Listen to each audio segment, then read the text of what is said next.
the truth in sports talk streaming. When you want unbiased opinions about your favorite team without the spin, all you have to do is find The Monty Show, streaming live and available 24 hours a day, 7 days a week on YouTube. And now, here's Monty. Hey, yo, man. How the heck are you? Happy Tuesday on The Monty Show, presented by The Advocates, theadvocates.com, the best injury attorneys in the business. My friends, listen. Again, it's raining outside in Utah, wherever you are. I know a lot of people are back on their motorcycles. I know a lot of people are back out on the street. Listen, if you've been in an accident, that's not your fault. You didn't deserve the injuries you got. You didn't deserve to have a total car, but you do deserve an advocate to fight for you. Get to theadvocates.com, where you never, ever pay a retainer or a consultation fee. In fact, did you know you could chat with an attorney live online for free right now at theadvocates.com. Heck of an afternoon for everybody. Glad that you guys are here. Again, thank you so much. Meat Rocket is the first one in. Yes! What's up, Meat Rocket? Truck Stop Gumby's streak has come to an end. Yes, it has. Meat Rocket says first, hell yeah, I'm here for a good time. Let's go, baby. We love it and hope you're here for a long time. Make sure everybody who's here today hits the like button. That really helps the channel grow. Every time you guys hit the like button, it tells YouTube the show's good, and YouTube pushes it out to more people. So let's get the hookup going there.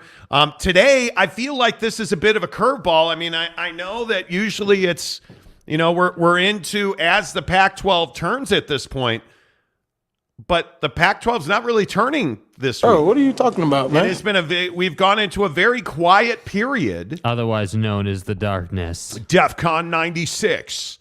It's been very quiet, which I think is exactly what the Pac-12 needs. Yeah. And then Deion Sanders stepped up to the plate with his 86,000 football players in the transfer portal. But in all seriousness, when you look at the numbers around Deion Sanders and you look at the number of players that have been in the transfer portal, and you start to understand that I believe it's 64 of the 94 players that were on the roster for Deion Sanders, or excuse me, 84. 64 of the 84 players are gone at Colorado. 64 of the 84 are gone now, and 18 just since the spring game the other day entered the transfer portal. And it does bring up an interesting question. I would love to hear from you guys on this in the comments section. Do you believe that Deion Sanders is going to succeed on the football field at Colorado? Because I don't think any of us would even argue that he has been a rousing success at Colorado to this point. I mean, with the sellout of all the tickets, spring game aside, every football ticket for the upcoming season is sold out now. Thanks. I mean, like, it's not even arguable that Deion Sanders has been a successful hire at Colorado.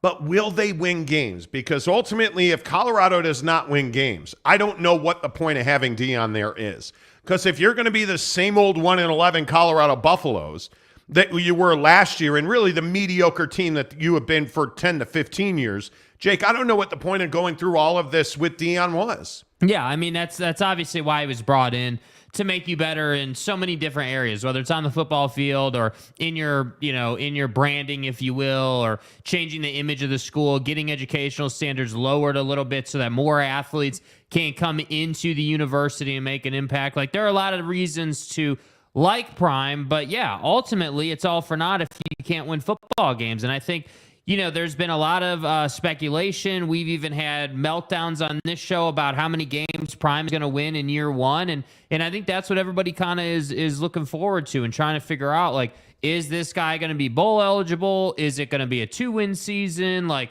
what does it really look like? And I think the big thing for Prime is just making sure that the kids he's able to have stay, who buy into the way he coaches, buys into the culture, buys into the way of life that is playing under Deion Sanders. He needs those kids to stick for a while and really, play out their 2-3 seasons with him. And hopefully hopefully Shedeur Sanders, his son, is good enough to be a quarterback for 3 years under him, or 2 years, I guess it'd be under him. Like hopefully that's what you get out of the quarterback position, and then that way you can have some reliability moving forward. But all this, video stuff and all this stuff off the field doesn't matter if you don't win anything. And I think that's what people are really, truly skeptical about. So when you see, hey, 64, the 84 that you had last year are not even here, and now you've got like 17 kids, going into the portal in one day, that's not a great look for Prime in a new program. That's just not what you want to be seeing in the headlines. So that's why I think people are a little bit sort of, walking on eggshells with Prime, trying to figure out, is this guy legit at the P5 level or is he not? And that's what I think we're waiting for. I think it's a legitimate question. I mean, I think I have no doubts that Shedeur Sanders can do the job. I mean, he's a hell of an athlete with a great arm. Yeah. He has shown an ability to learn and be nimble on his feet. I have no doubt. The question is, how long will it take Deion Sanders to build even a two deep now? You had 84 players on scholarship when Deion arrived last fall or whenever it was. 64 of them are gone. So that's culture, talent. That's a striking number. You have lost 64 of your 84 scholarship players in a matter of months. Mm-hmm. I think that is stunning. I think it's absolutely stunning. And actually, it's within the last 3 months that those 64 players transferred. It is shocking. I don't see how this year they eclipse 3 wins, because you're not going to have a depth of talent. And I know we've talked about this repeatedly. We've talked about this. But when you play a spring game on Saturday, and by the end of business Sunday, you had 13 players, and now as of this morning, it was 18 players in the transfer portal who played in that game, that's shocking to me. And I don't understand how you fix it. And I don't understand how Colorado, and I know we've had fierce debates on this. Yeah. I have no idea how Colorado is going to compete this year. I mean, they're going to field a team. There's no doubt about that. Yeah. But when 64 scholarship players transfer in a matter of weeks, dude, that's not something to take lightly. And again, I know that Prime preaches culture and it's not good enough what we've done here, and I totally understand that. 64 scholarship players, 18 in a matter of 24 hours. That's massive. Yeah. And even for the biggest Prime apologists, which you tend to be on YouTube. That's right, T. That's right. I don't know that you can write that off. No, I don't think you can write it off at all. And I think the real question is are these kids in the transfer portal because he doesn't like them or because they don't like him? Well, I mean, that's the question, because if he's telling them to transfer because he doesn't see them as a fit under his coaching staff or in his program, that's one thing, right? If you're telling these kids to go, that's one thing. But it's a completely other thing. It's a completely different beast, if you will. If these kids are like, yeah, well, not really feeling playing under Prime, not really. It's not really my culture. I don't really fit in, or whatever the feelings might be. And I think that's what people have a lot of reservations about. Like, what exactly is going on in Boulder? What exactly, is causing these kids to leave? And I think Deion is a great coach. There's no doubt about it. But the trouble he's going to have is getting, the roster that was to flipping the roster that needs to be and having some semblance of depth heading into the season. I mean, that's the biggest challenge. Like, you're literally talking about creating a roster, 80% of a roster, basically, 85% even, of your roster you've flipped over, and now you got to teach them the playbook. You have to instill leadership. You have to make them strong. You got to get them locked into the process. Like, there's just so much there. So that's why I think people are a little concerned about Prime. But again, I always maintain, as the biggest Prime apologist on YouTube, if anybody was going to do it, Prime would do it. If anybody was going to come in and shock the world or overachieve or do things that nobody thought he was going to do, I feel fine saying Prime would be the guy to do it if someone was going to. Sure, you can roll with that. I don't care who you are. When you lose 64 scholarship players and 18 of them in just a couple of days, dude, stop. Like, there's no way to spin that. I mean, you're just not going to have the depth that you need to compete. And there's no doubt the Shedeur Sanders, the Hunters, all of these guys that he's brought in some very talented players. And he will continue to bring in talented players. There's no doubt about that. But you look at the news out of the Pac-12 today, Alexander from Georgia going to USC. Do you understand just how deep USC is? Do you understand how much more talented USC is just through the transfer portal? And then you add their recruiting class on top of what they did in the transfer portal. They're arguably the most talented team in the country. There's no question there that USC is the most talented team in the conference. I look at Colorado. You're not going to TCU and beating TCU. You're not. The real question is, like, I was looking at Matt Rule today. He has not had a ton of transfers at all. Yeah.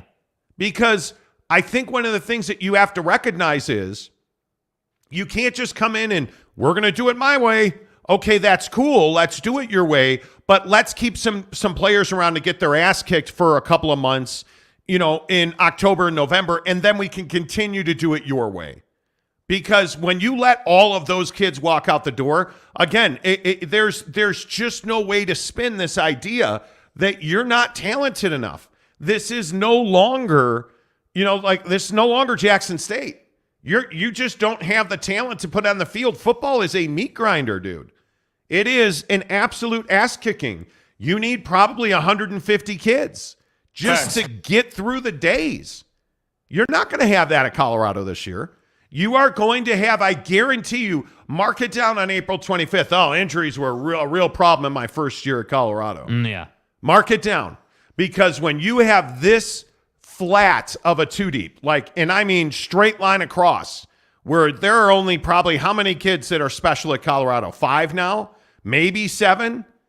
When you have that little talent in your cupboards, man, I'm telling you, you can't afford a single injury.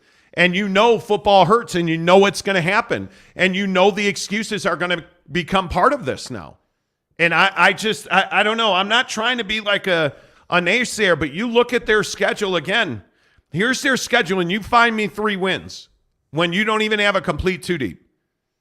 At TCU, Nebraska, Colorado State, at Oregon, USC, at Arizona State, Stanford, at UCLA, versus Oregon State, versus Arizona, at the Palouse, Washington State, and at Utah. Mm-hmm.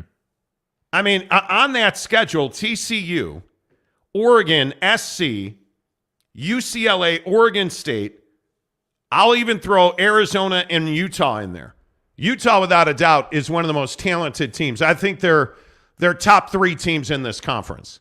And we can talk all about, like, the rivalries of years gone by, and come on now. Mm-hmm. Come on now. Like, I just don't see it at Colorado. And if I'm being too much of a pessimist, please feel free to let me know that. I don't think you're being a pessimist saying that the schedule's tough and that they don't have a complete two deep. I mean, that's a problem. It's pretty spot on. Yeah. Tanner Plummer says, "What up, guys? I don't like Prime. I don't think Prime is messing up at Colorado. Massive exodus in the transfer portal is just the way college football is right now. Not like this. Yeah. Not like this. That's just me, though. I don't see it like this. LV Seminole, surely Deion has enough butter for all of the toast. See what he did there? But does he? But does he? That's a big-ass loaf, man. I got a big-ass loaf. Mr. Tinfoil Man, still talking about 1-11 Colorado. No, I'm not. 1-11 Colorado was last year. Yeah. This is a completely different Colorado football team. But maybe that's one of the best points we can make on this conversation. Maybe 1-11 Colorado is this year still. The only difference is that expectations changed. I mean, if they go 1-11 in year 1, would anyone be like, if they went 1-11, would you guys be surprised, or would you be like, yeah, well, it's too deep was not too deep, and he lost all those kids early in the year, and they got their ass kicked several times, like. Would 1-11 be embarrassing? Yeah. For Prime as a man, yeah, it would be embarrassing. For Colorado as a program, no, not really, because that's who they've been. So Yeah, I mean, I guess if you want to say we're still talking about 1-11 Colorado, I guess that remains to be seen. But I think the obvious difference is that there's so much more expectation now because Prime is there. Yeah, I don't know. This just feels different to me. This feels like a real makeover. C. Kaufman, hi all. Ready for a great program. Appreciate that. Jay Chapman, I don't understand the whole research money hang up. Bro. You still don't. Is this? I'm not doing that. Yeah, I'm just asking. Is this now a daily troll on this show? Is that what this question is? Is this just, how can I be a complete cock? Hey, I don't understand the research money thing. There's nothing you can do to me to make me do it. Can you guys delve into that? No, we can't. Do you know how many times on this show I've explained this back and forth, upside down? Bro. Yeah, seriously, somebody call God, because I'm not doing it again today.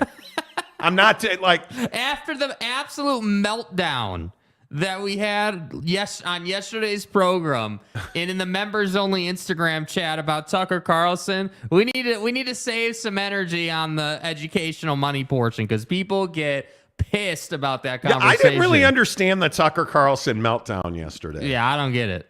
I actually thought it was a good conversation. I think that the whole thing is you know what it is. People just make it personal. That's all. People related just to themselves, and they can't share opinions, and it just is. It's the same old conversation. Like it's kind of crazy. Derek Myrie says yes, Deion's in over his head. Sebesta says that's why we play the games on the field. Mr. Tinfoil Man says, so is there only 20 guys left? The stat that he's referencing there is when Deion got to Boulder, he had 84 guys on scholarship, 84 football players on scholarship. That number is down to 64 players today. 20 scholarship players that were there when Deion got there remain. That doesn't mean he only has 20 players on scholarship. That's not what that means.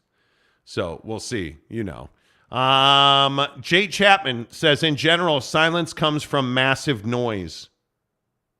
Okay. I mean, we'll see. I mean, there's been massive noise around the Pac-12. Yeah.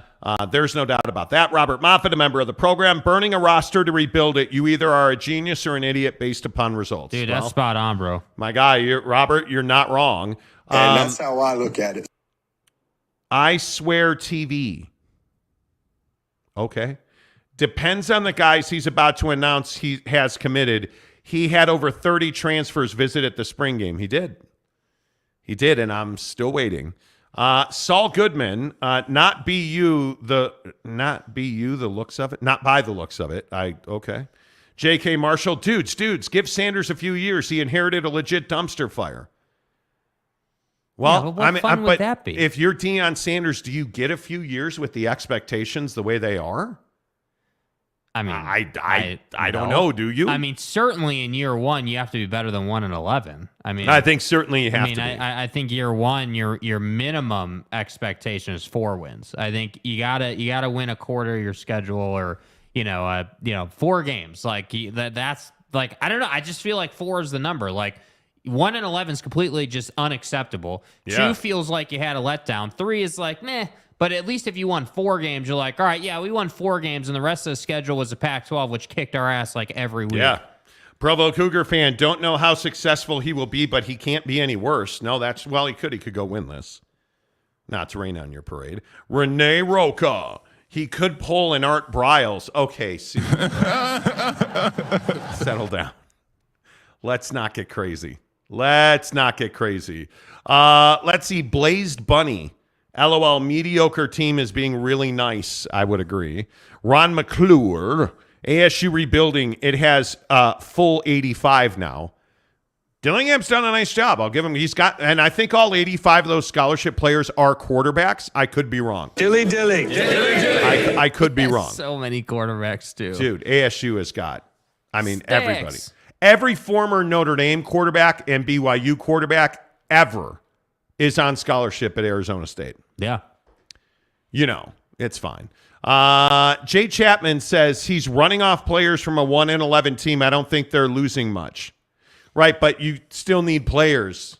Just even for like your 3, 4, 5 deep for practice that are at least quality. And that's the thing that I think people don't think about. Everybody's like, well, you only need 22 guys to compete every Saturday. Well, what happens on Tuesday, Wednesday, Thursday, Friday when you're trying to do practice and you need over 100 guys and you need training camp and you need off season and you need weight room, and it takes 100 to 150 players a year to run a football program. Yeah. It's not like we just got like in the NFL there's only 53 guys. What has that got to do with the price of tea in Boulder? Nothing. Yeah. Because it's a totally different game in college football. And I would even say more than that, injuries are far more damaging in college football because you don't have the quality of athlete that you have in the NFL in college football. And Deion's going to struggle, in my opinion, to have a Pac-12 caliber 2-deep. I don't see how that's possible at this point. Because if you're transferring into the Pac-12, I believe you're either going to USC or you're going to hell. Yeah. I mean, it's one of the two. Pretty much. Better Call Saul says UCF getting recruits, though. Yeah. Okay. And Deion's going to get recruits. It's just going to take 3 or 4 cycles for him to really get after it. Yeah, and I think, that's the other question with Deion. Like, okay, you did what you did at Jackson State, but now can you take the 3-star kid and turn him into a 5-star? Can you, take that average player who's good enough to be on the field but not good enough to make a difference and turn that guy into someone who is smart enough from a football acumen standpoint to make plays? And I think that's what remains to be seen with Prime. But hey, for the people who are commenting saying, hey, yeah, he's cutting the fat out of a 1-11 program and sending those kids out and bringing new kids in. Hey, maybe he is. I don't know, but I tend to agree right now, right here today, it's not a great look that all those kids jumped into the portal at once. Like, if you want to do 3 or 4 a day, okay, great. But 17, 18, damn near 20, like what, hey, okay, we got to start asking some questions here. And yeah, there were recruits at the spring game, but those are recruits. They're not Colorado football players, and I think that's what people forget. Wow. Hey, you can come and visit, but if you're not impressed by Prime, let's say, or you weren't impressed by the campus or whatever reason you wanted to find not to play for Prime, you can not play for Prime and don't have to come back. That's the problem. Yeah, I think it is. I think it's really interesting to see exactly how all of that pans out.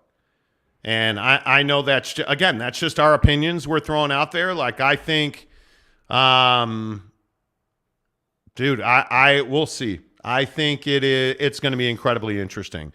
Jim Choi, you got to be a dog to play for Coach Prime. Yeah. Totally agree. Ron McClure says Dillingham is the best new coach in the Pac-12. Well, in all seriousness, the quarterback battle he's got going on, just looking at reports like, I think you're probably looking at Drew Pine.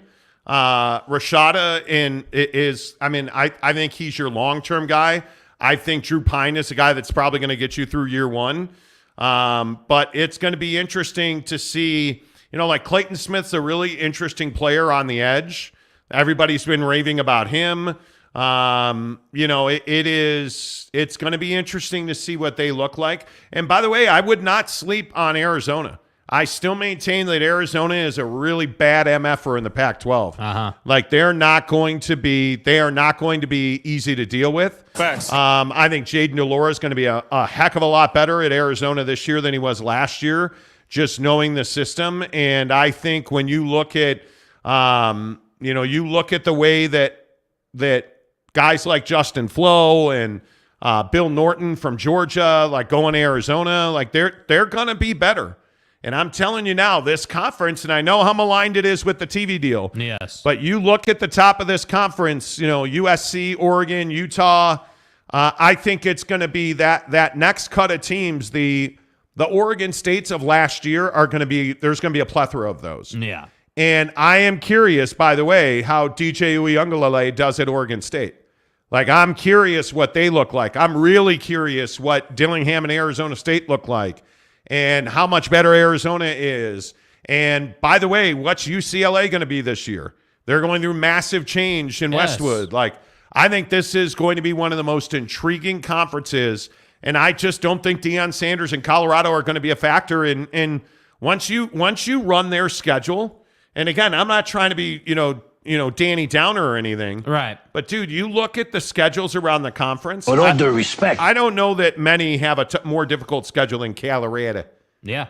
I mean, you're talking about opening up at TCU. And then your road games are TCU, Oregon, Arizona State, UCLA, Washington, and Utah. Washington State and Utah. Yeah, I mean, that's brutal. My dude. God. I mean, that's a really difficult schedule. And I think it's crazy. The thing. And and by the way, you get USC at home. Yeah, and I think obviously that's a loss, but the question is, there's really two questions here, and one of them you already know the answer to, which is, okay, that schedule is going to grind them the F out, if you will. That schedule is going to put a lot of guys on the injury report, year one. It just is. That's the nature of the beast. But I think the real meat of this conversation as it pertains to Prime is, can he coach them through 4 wins a season? Because that's the thing that I wonder about, even as a Prime apologist, which I am 100%. I believe in the guy. But Prime has never really been in a situation in his life, like as far as sports is concerned, don't know about his personal life, but in life, he's always been the best guy, the star, the shining figure. He's always been in situations where he can find his way to success, and I love what he did at Jackson State. I really do. But there's no denying the fact that this is not HBCU land anymore. This is P5 D1 college football playoff level stuff. So to me, if you're a 4-win team, in year one, like let's say you have 2 wins and you're in week 8, Dude. week 9, like you're just getting your face kicked in repeatedly But over and over even again. if you look at USC, Yeah. I mean, adding Bear Alexander to that, like you know that USC has historically had defensive issues. I mean, if you think, who are the 3 worst teams in this conference? I think clearly Cal and Stanford, right? I think most of us would agree. Yeah. I'm interested in what Washington State turns into, but I think right now you got to put them certainly. I think it's garbage. You got to put them in the bottom half. I look at this conference. I don't know that there's a bottom half. I know that we're looking at Oregon, SC, Utah, and I hesitate to say UCLA can have the same year that they had last year, at least out of the gates, right? Yeah. But you look at the bottom of the conference, can you really sit here today and say that people are going to feast on ASU? Because I can't. Can you say that they're going to feast on Arizona? I can't. You know who's in the bottom of this conference? Cal, Stanford, and Colorado.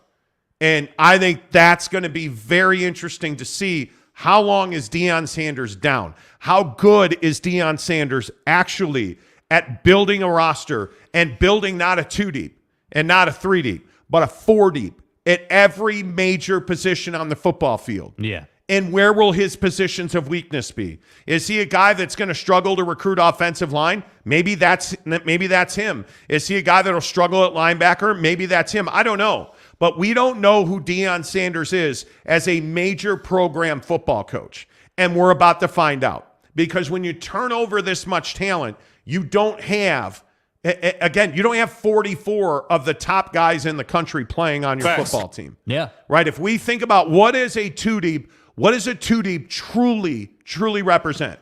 22 guys on offense, 22 guys on defense. Take your shoes off. That's 44 football players.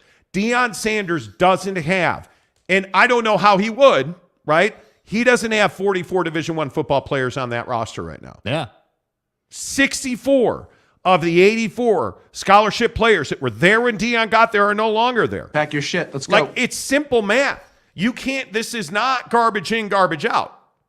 That's not what this is, right? Or in this case, garbage out, quality in. That's not what this is. Schlep Rock. Because just based on volume, when you have a guy that is one of the top 44 players on a Pac-12 football roster, he probably has multiple destinations he can pick from. And that should be the advantage of having Coach Prime. And I think one of the best staffs in college football, frankly. They should be able to close guys like that. But is Deion Sanders really closing guys over Lincoln Riley at USC? He's not. He's not. And Bear Alexander's a great example of that. Why is Bear going to USC and he's not going to Colorado? Because the fucking guy wants to go to the NFL draft. Yeah. And he wants to do that after this coming season. Yeah. That's why he's not going to Colorado. And that's what you can't get away from. And if you look at Kyle Whittingham in Utah, the precipitous climb didn't come year 2, year 3, year 4. It came like year 7 is when you really saw depth and quality at skill positions. Now, I don't think with the transfer portal and NIL, I don't think it's going to take that long in Boulder. Yeah. But it's certainly not going to be hitting a switch and all of a sudden, the Buffaloes are roaming the prairie here. Yeah, and I think that's what's tough. Like, if you're a kid that wants to go to the league next year, like you want to play this season, then you want to be in that following draft, you're not going to go and play for Prime because you understand that the situation he's in currently doesn't support what you're looking for. But I think the thing that's super important in that, I don't believe that's an indictment on Prime. I think that's an indictment on his situation. And I'm not saying you're bagging on Prime, but I think it's really easy to be like, I think it's easy for the masses, the troll in the comment, the haters, it's really easy for them to be like, oh yeah, nobody wants to go and play for Prime. They want to go to SC and the future Big Ten. That's where they want to go. And I don't even disagree with that 100%. Like, I think that's pretty spot on, that a lot of kids see the path to the Big Ten and want opportunity. I totally get it. But I'm telling you, the conference, assuming they get a TV deal and assuming they do survive, if you're a kid looking at this conference, Deion's going to be, if he figures it out, if it goes how it usually does with coaches, he's going to be the ticket in the conference in 3 years. Yes, but he will. Right now, he's not the ticket. And I think that's the point. Yeah. I think we as the media, we as the people that talk about the Pac-12 on a regular basis, we as the people that talk college football every day, yeah, I think we have to temper the fire a little bit. Because I think a year from now, we're having a different conversation. But there's no way to spin the fact. And I think he said after the spring game that he had 20-something openings, right? He had 20 roster, let's call it 20. They had 20 roster spots that he believed he needed to fill. Man, it's April 25th. It's April 25th. Yeah. That's a lot of roster spots to fill. And if you look around college football, like I look at this story today with Notre Dame. Notre Dame losing a guy that was probably going to be their starting quarterback, right? In Buckner. But did Tyler Buckner really leave Notre Dame just to go find a home and he has no idea where he's going? No, did you guys see the story that he put on his portal because a lot, and I don't know how many people know this or even care, but in the college football transfer portal, you can denote do not contact. Like it literally says next to his name, DNC. Yeah. Do not contact because he's going to Alabama. And why is he going to Alabama? Tommy Rees, his former co-head coach and offensive coordinator, is now the offensive coordinator for Nick Saban at Alabama.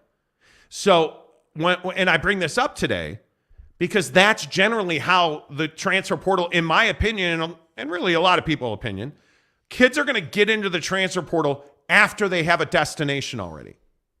And there are going to be the bottom feeders in college football, the third string, fourth string guys, they don't have relationships. They're like, oh yeah, come play over here.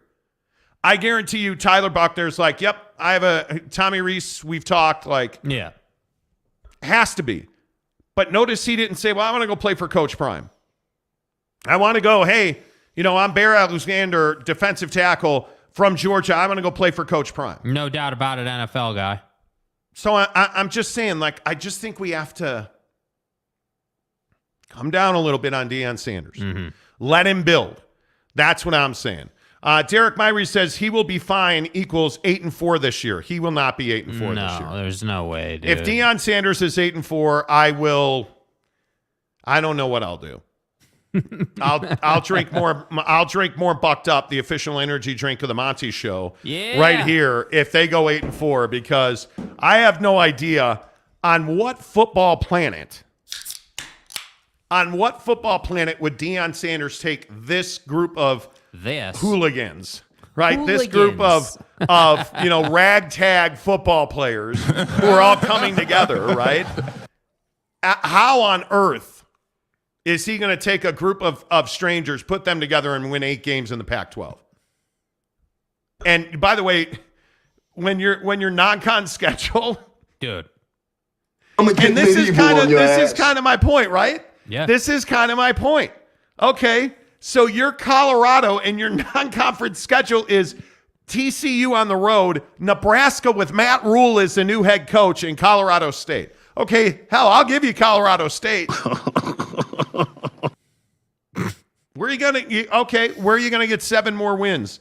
You ain't beating Oregon, USC, and I really think he's going to struggle on the road at Arizona State. You're going to beat Stanford. There's 2. You're going to lose at UCLA. You're going to lose against Oregon State, excuse me. Throw in Arizona. There's 3. You're going to lose at the Palouse, and you're coming to get your ass kicked in Salt Lake City. You're so fucked. You're going to win 3 games. You're going to win 3. I don't know. Yeah. This hasn't changed. And listen, I understand you went full Monica Lewinsky, smoking his cigar for like a month now on the show. I totally get it. But at some point, you're going to understand that when you need a little zip, you pull out a can of Bucked Up Energy, right? And you just give it a sip. There is no question. Dudes, Miami, creme de la creme. In the description below, make sure you click the link. Free samples. Don't take my word for it. Don't. In those free samples, you can pick any sample that you want. You want their hydration, their IV line of hydration products, free samples. You need a really good ass-kicking pre-workout, free samples, buckedup.com, right? Like, it's all right there in front of you. Click the link in the description below. Get the samples, but you're really not trying to get the samples. You're trying to get the shaker cup. Because I'm telling you now, the Bucked Up Shaker Cup is the best shaker cup in the business. Had it at the gym this morning. Dropped it on my way out to the garage. Did it break? No. Did it leak? No. Did the top spring open? No. No, it did not. Because the damn thing is bulletproof. Yeah. That's what I love about Bucked Up Shakers. Get it right now in the description below. And listen, you decide you need the collagen. I had a great shake this morning. What Bucked Up products do I put in my shake every single day? I put in the greens, and I put in the Bucked Up collagen for skin and hair. And you know why I use Bucked Up? Because it just works. It just works. It does what it says it's going to do. And I'm a 50-year-old dude coming off of a perfect colonoscopy. Perfect. No polyps, no issues, nothing. Perfect. Yeah. Unlike Prime. You know what I'm saying? Get your greens. Get your greens from buckedup.com. Use the promo code Monty to get 20% off at checkout at Bucked Up Energy, the official energy drink of the Monty Show. J.K. Marshall says, LOL, Monty's so critical of 64. 1 in 11 legacy players leaving. But it's not 1 in 11 legacy players. This is, and tell me if I'm wrong. And J.K. Marshall, look, stud, I'm talking right to you. Me and you right now. I'm the captain now. Well, you can be the captain. Anyway, the point is, you're a douche. Let me tell you something. Don't think about it as 1 in 11 legacy players. It's October. It's Halloween week. Boulder, Colorado. 37 degrees out. 7 in the morning. You're in the weight room with all your teammates. And you've got 10, 11 guys injured. So those 1 in 11 legacy players that walked out the door today, are they of any value? Okay. Well, now it's 2 o'clock and you're on the practice field. You've gone to class. You feel like shit because you're tired. Your body hurts. You've lifted weights. You went to class. You probably ate. You haven't taken a nap yet. You go to football practice. You're on the field. And you don't have 55 guys on defense. You don't have 44 guys on offense because you're injured. Your 2 deep's already probably shredded because of your schedule. So now you're telling me those 1 in 11 legacy players who probably weren't bad players. They were in a bad atmosphere. The environment was not that of a winning environment, right? It's Boulder, Colorado, man. It's an incredibly difficult place just to get a B on a test. So, by the way, you're mentally tired from going to class all day. You think those 1 in 11 legacy players, do you think that was just a pile of trash humanity? Because it wasn't. It wasn't. And this is what everybody's issue with the I'm coming speech from Deion Sanders is. And a little bit it's mine. I loved it. I thought it was the exact right message. But here's the part that's missing. When you say I'm coming and it's Louis, and you're talking about how all these guys are going to get wiped out, you forsake and forget and write off their effort and their energy. And maybe they didn't have the best coach, and maybe they didn't have the best coaching staff, and maybe they didn't have the best training table, and maybe they didn't have the best, strength and conditioning people, and maybe the academic system was set up wrong for that kind of learner. You have no idea. So just writing them off as shitty 1-11 players is actually a real disservice to who they are as men. Maybe your mom didn't go to heaven. Because I'm telling you right now, playing college football hurts and it's hard. And there's a lot more that goes into a 1-11 record than just a pile of shitty football players whose name appear on a list that we want to get rid of. Damn. I'm just telling you guys, like, we can sit here and if you want to spin, this probably isn't the show for you. Yeah. Because I'm telling you now, those 1-11 legacy players that you so readily write off as just terrible football players are not terrible football players. And you know when they become valuable? Not that they turn into your first string guy, because none of them dudes were beating out Deion Sanders. But I'll tell you this, the receiver that left Colorado on Sunday morning and put his name in the transfer portal, he was going to be their number 2 wide receiver behind DeAndre Hunter. Mm-hmm. So the value is that now you got to go find another receiver to fill a 2 deep. Yeah. That's a problem. Yeah. That's a problem. And I'm just telling you, man, you can continue to write them off. It's a mistake if you continue to write them off. Yeah, and I think it's just tough. Like, I think, part of Deion's swag, if you will, or part of his process, or like, what he does and how he goes about it is he wants his fingerprints on every little detail. I think that's part of his, his modus operandi, if you will. It's got to be all his guys doing it his way, and then he's able to control everything. And I think he wouldn't be a big fan of inheriting, 80 some odd players. You knew you weren't all going to stay, but I guess the point just is that all those guys jumping in the portal at once is just kind of a bad look and kind of puts people in a place where they're like, yeah, your number 2 or the guy who was going to be your number 2 wide receiver inevitably winds up in the portal. You're going to lose some of those guys. And I think Travis Hunter is the perfect example of this, because it's not one of those things where you can just simply say, well, we've got Travis Hunter who's going to play 2 ways, because I think this conversation's been really interesting as well. Does Travis Hunter play 2 ways at Colorado? Does he play wide receiver and corner? I don't know. It's an interesting question. Yeah, I don't know. Because it's a hell of a lot easier to do that at Jackson State than it is at Colorado. Without a doubt. Because you're in a track meet as a corner, you're in a track meet every single snap. In this league, you're in a track meet every snap. So, Yeah. Check it out. Says, I think Hunter is ranked top 5 for his position in the U.S., but but the rest of the team, I don't know. Good luck. Well, Travis Hunter's a hell of a player. Listen, it's not that they're not talented, but having even, let's say you have 11 5-star top line players at every position on offense and defense, 22 top tier players ready to go. You're not going to win. You guys, I'm telling you, you need 100 players. You need 50 offense, 50 defense. Do you understand the machine and the wrecking ball that offensive line is in a league is the name of the game, where you're pass blocking and you're RPO blocking a lot? And with Deion Sanders, that's a lot of his game. Yes. Because he's got a gifted arm, but it takes time to get balls down the field in college football. So you need 50 guys aside, and that's minimum. And then you think about the guys that get hurt in practice, and you think about, the summer, like the off season, it's just a lot of humanity. And 22 of let's say you have the top 22 college football players in the country. Yeah.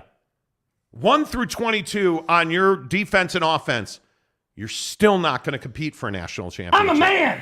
Because it's not your starting 11 on both sides that makes you great. It's the bottom 25% of your roster that wins you championships. Yeah. It's the simple reality of it. Yes. Like it's just a simple reality of it. Better Call Saul says UH, UCF, and BYU and Cincinnati are better. Okay, but what's the point? I think BYU is in a very similar situation. I think Cincinnati is in a very similar situation to Colorado. Now, again, I think the bottom where Colorado is now, talent-wise, they're at the bottom. BYU has done a really nice job in the transfer portal. And I think the new coaching staff, I think all of the things that are happening. They announced a massive renovation to their facilities today. Like BYU understands this is not a now proposition. Yeah. This is a going forward proposition. Every year we're going to try and get better. Right now, UCF I think is really talented. I think UCF, and I also know that UCF has a ton of speed, which helps you in college football. Houston's going to be really interesting to see how does Houston assimilate. How does Houston adjust, and how much fat is on that roster? Because Houston is a tough out every single time. Every time. And we'll see. Ron McClure, USC will murder Prime. Well, that's a felony, so I doubt they're going to do that. That's not going to happen. That's just my opinion. I think, and I could be wrong. Yeah, you I'm correct not me. sure. Yeah, I believe in the lower 48, murder is still a felony. I mean, you know who we should ask? Why don't we ask John Morant? See? Stop. On Sunday, Coach Prime had one-on-ones with players from spring and told them where they stand. Now we see that many don't like where we stand. Well, and there's absolutely I feel like we're trying to find ways not to blame Deion Sanders. The word's not blame. The word is accept that this is his process. Yes. You just have to embrace they're going to be a 3-win team this year. And I would even go this far. If that team wins more than 3 games, that'd be phenomenal. Yeah. They win 5 games. If they do what you're convinced they're going to do, which is win games they're not supposed to win. Yeah. If they do that, hey, dude, let's go. I think they're good for right now. If you had to ask me based on where the roster's at, I think you're good for one more win than the paper says. Well, you'll find a way. Ooh. You'll run into one more. Like, again, I know we've gone up and down the schedule, a million times, right? But when what games are they not going to win? Let's humor this real quick. Yeah. On their schedule, definitively, they're not going to win. Win, loss, maybe. Yeah. TCU. Loss. At TCU. Loss. Nebraska. You have to go, well. Maybe. Okay, maybe. Because that game's at home. Yeah. That's in Boulder. It's going to be raucous. It's Deion's home opener. Yeah, all right, maybe. We'll go maybe. Colorado State, win. Win. At Oregon, loss. Loss. USC. Loss. At Arizona State. See, that's what I'm highlighting as could be a maybe.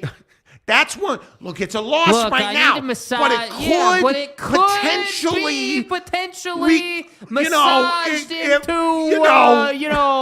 in stuff. I have never taken steroids. Yeah, well, you might want to consider it, all right? It's October 7th. It's going to be humid. Yeah.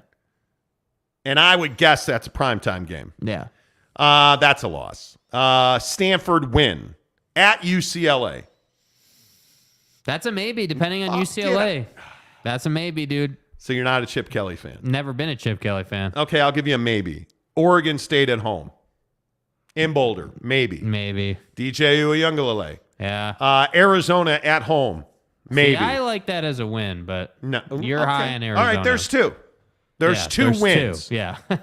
At Washington State. Maybe. Maybe, yeah. At Utah. Loss. You're done.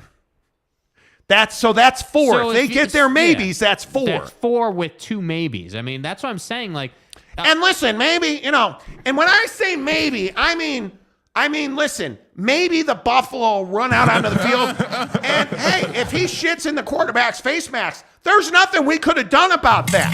Okay, so maybe if the Buffalo gets loose and burns a deuce. If Deion puts on his brown leather gloves like he did in the video and unchains the Buffalo and they run through the A-gap. And maybe if he wears the cowboy hat. Yeah. And maybe Can we get a cowboy hat and some Louis sunglasses, please? Because it's Louis. Yeah, I'm coming. That's what she said. Me?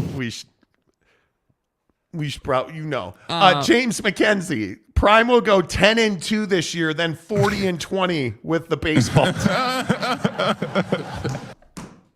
40-20 with the baseball team. Buddy rolled into the clubhouse. It was like, I'm coming, and it's Louisville Slugger. And it's Louisville Slugger. Sebastis says, James McKenzie impressive considering CU doesn't have a varsity baseball team. They do now. Travis Henry started in all 9 positions. Damn. CKS, Colorado first chance to beat Utah, Oregon, etc. won't be till 2024 at the earliest. Yeah, I'm saying 25, 26, I would bro. expect a year from now for them to compete in every game. I think they're gonna find themselves in some 40-10 games this year. Honest to goodness, I think USC's a 50 spot. they're going to have a tough time defensively. USC will light them up. Offensively, I think they'll be fine because he's got athletes. Defensively, they're going to struggle the first couple of years. Keith Carl, even if he's gaining 3, 4, 5-star talent, it still has to generate chemistry to create winning opportunities. And by the way, even if this is an excellent point. Not a good point, an excellent point, Keith Carl. And I want to call you Keith Hot Carl, but I won't. Anyway, the point is, even if he's getting 3, 4, 5-star talent, how many 5-star talents turn into 5-star football players? So he's still got to show that at this level, he and his staff, who I think they're excellent, can teach a kid how to learn. Because just because you can teach a kid doesn't mean that kid can learn, right? Teach a kid, show them how to learn, and then apply all of that knowledge and that education onto the football field. Yeah. And I think that's very difficult to do. Keith, excellent point. Renee Roca, TCU was a 5-win team in 21. Coach came in and coached up the talent. Well, Sonny Dykes is lovely. And he completely changed the way they went about things defensively. Yeah. So, and he also changed. He made a bunch of really foundational changes. So we'll see. James says, "Yep, I was joking." Of course you were joking. Of course you were joking. We all know that. But I think the important thing is with Deion Sanders, I do think it's nice to have that level of excitement in the league. Yeah, I truly do. I think that. Well, dude, if it wasn't for Deion, I'm not sure there would be a reason to talk about the Pac-12 outside of the TV deal. Yeah, totally. And I think that. It's nice not to be talking about the Pac-12 TV deal. Yeah. It truly is nice. And I hope that, listen, in a week from now, man, I hope it's over, right? But it's actually nice to talk about, hey, X, Y, Z, this team, that team. Like, it's nice to be talking football again. Because I feel like that period where the college football playoff ends into spring football is tough. But, I mean, one of the things that you can do with the Pac-12 is you can really look up and down this league now and you can see the improvement. Yeah. And I don't think there's any doubt, and maybe there is, and I'm just not that bright of a guy, and I've been accused of that. But I just don't think there's any doubt that USC is head and shoulders the best team in this league. On paper, talent-wise, they are absolutely the best team in this league. Mm-hmm. There's no doubt. Yeah. I still maintain that Utah has a shot to be the second best team in this league. And Utah, just because of the way they play football, I mean, any week they can beat whoever they're going up against. It will absolutely be a dogfight against USC. There's no question in my mind. And that's why when we talk about Deion Sanders, like, you're just not going to compete at that level, right? And when USC and Utah hook up on the 21st of October at the Coliseum in Los Angeles, California. Hell yeah. I mean, who's not going to want to be at that game? Who's not going to want to watch that game? Yeah, I mean, talk about SC having, some vitriol over what happened last year to them against Utah. I mean, you can't tell me Caleb Williams isn't going to, go into both of his games this year with them looking to prove a point. By the way, have you guys seen the SC schedule? I don't know how many people know this. They have a cupcake schedule. San Jose State, Nevada, Stanford, at Arizona State, at Colorado, Arizona. Their first real test, and I don't even know that I would say that about this team, at Notre Dame on the 14th. 8-0. and then they go straight downhill at Utah. 8-1. Or home for Utah, rather. Okay, 9-0. 9-0. I think it's very difficult to beat Lincoln Riley 3-4 straight times. 9-0. At California. 10-0. Home for Washington. 11-0. At Oregon. 11-1. 12-0. Versus UCLA on the 18th. They will beat. You're they will not beat going Oregon. up there, dude. They will No beat. way. Dude. Defensive. I'm happy to do it because defensively USC is far better. Yeah. USC is a superior football team to where they were last year. And again, Barry Alexander's not no little dude. No, he's a big deal. You know what I'm saying? Yeah. Like he is not a small guy. He is an absolute machine. He's an absolute machine. This hour of the show presented by our good friends at Papa Murphy's Pizza. Did you see the new pizza at Papa Murphy's Pizza? It's a taco grande. Hi, I'm Kylie, and I make fresh, delicious Papa Murphy's Pizza. Hi, I'm Zach, and I make the Papa Murphy's Pizza. Sure, that's take and bake. We built it with the freshest ingredients. You bake it fresh in your oven. By you mean me, so technically, I make the pizza. Super good pizza, Kylie. Oh, Kylie, so good. Right now, enjoy big-time taco flavors on a pizza with the limited-time Taco Grande. Papa Murphy's, change the way you pizza. Papa Murphy's Pizza. Make sure you use the promo code Monty25 to get 25% off your purchase of $25 or more at Papa Murphy's Pizza. And again, you guys, I'm telling you, please, and I'm not telling you, I'm begging you. Mm-hmm. Traditional crust, barbecue sauce, and then pile anything you want on top of that. Please. Because I am here to tell you that barbecue sauce is the way to live your life. There is just no doubt about that. By the way, big shout out to our guy Meat Rocket. He gifted 5 memberships on the show. Let's go, baby. Let's go, Meat Rocket. Appreciate that. With those 5 memberships, and I know you're just going to play that chime ad nauseum. John Menser, our homie. He's our homie. This is our homie. Peter Carlisle. Peter. Hugh Jazz Gamer 247. Oh, dang, I thought we were going a different direction there. No. I apologize in advance. Hugh Janus. That's your fault. Alan White. Let's go. Oh, my God. Meat Rocket, I appreciate you very much donating the membership. You guys, consider joining the membership. Click the join button. For as little as $1.99, you can support the show. If you choose to subscribe at the $9.99 level, that gets you into our exclusive members-only Instagram chat. We are pushing, I think, 500 members now on the show. So you guys do a great job supporting us. And I'm telling you, the community we've built on this show, you guys have made us what this show is. You've by far made us the largest sports talk show in Utah. It's not close, but we have grown into this behemoth of a show. And we really appreciate you guys being here. You know, the fact that we talk to 500,000 people a month on this show now is ridiculous. Mm-hmm. The fact that you guys support our friends at Papa Murphy's Pizza, the fact that you guys support our friends at Bucked Up Energy is always fantastic. And the fact that you guys support our friends at The Advocates, who present the Monty Show every single day, the best injury attorneys in the business. The Advocates, find them at utahadvocates.com if you're outside the state. Theadvocates.com. Our good friend Alan Tucker, who was in the squared circle octagon for fierce fighting. Did you body triangle anybody or rear naked choke? Like, how was fierce fighting this weekend? But it was awesome. Let's just say the only person that was body triangling was my son, trying to keep him wrangled up. You know, we weren't quite in that cage. We were up in the nice fancy suite, all comfortable and everything else. So, but yeah, I had to rear naked choke my son a couple of times to get him to calm down. He was pretty amped up. That's awesome. So you're an MMA guy. You're a big fan of the fights. Absolutely. I'm diehard MMA fan. My son has been training jiu-jitsu for about 4 years now. His coach is a professional fighter. So yeah, we're an MMA family in this house for sure.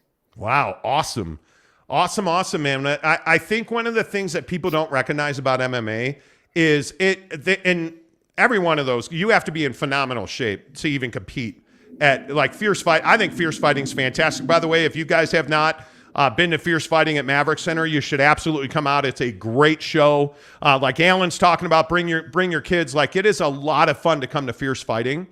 But I think the thing that people, Alan, overlook, the mental part of the MMA game and the mental part of, whether it's jiu-jitsu or whatever your technique is, you have to be so locked in mentally because it's that half second you're not that costs you the fight. Yeah, that mentality of I'm walking into this locked cage to go get punched and kicked in the face, and being able to be okay and comfortable with that, and just know that there's not like you said, not a split second that you can put your guard down and kind of relax, just knowing that at any point some sort of shot could be coming at any angle. It's a whole another level of focus and not just physical skill, but a mental skill it's quite amazing.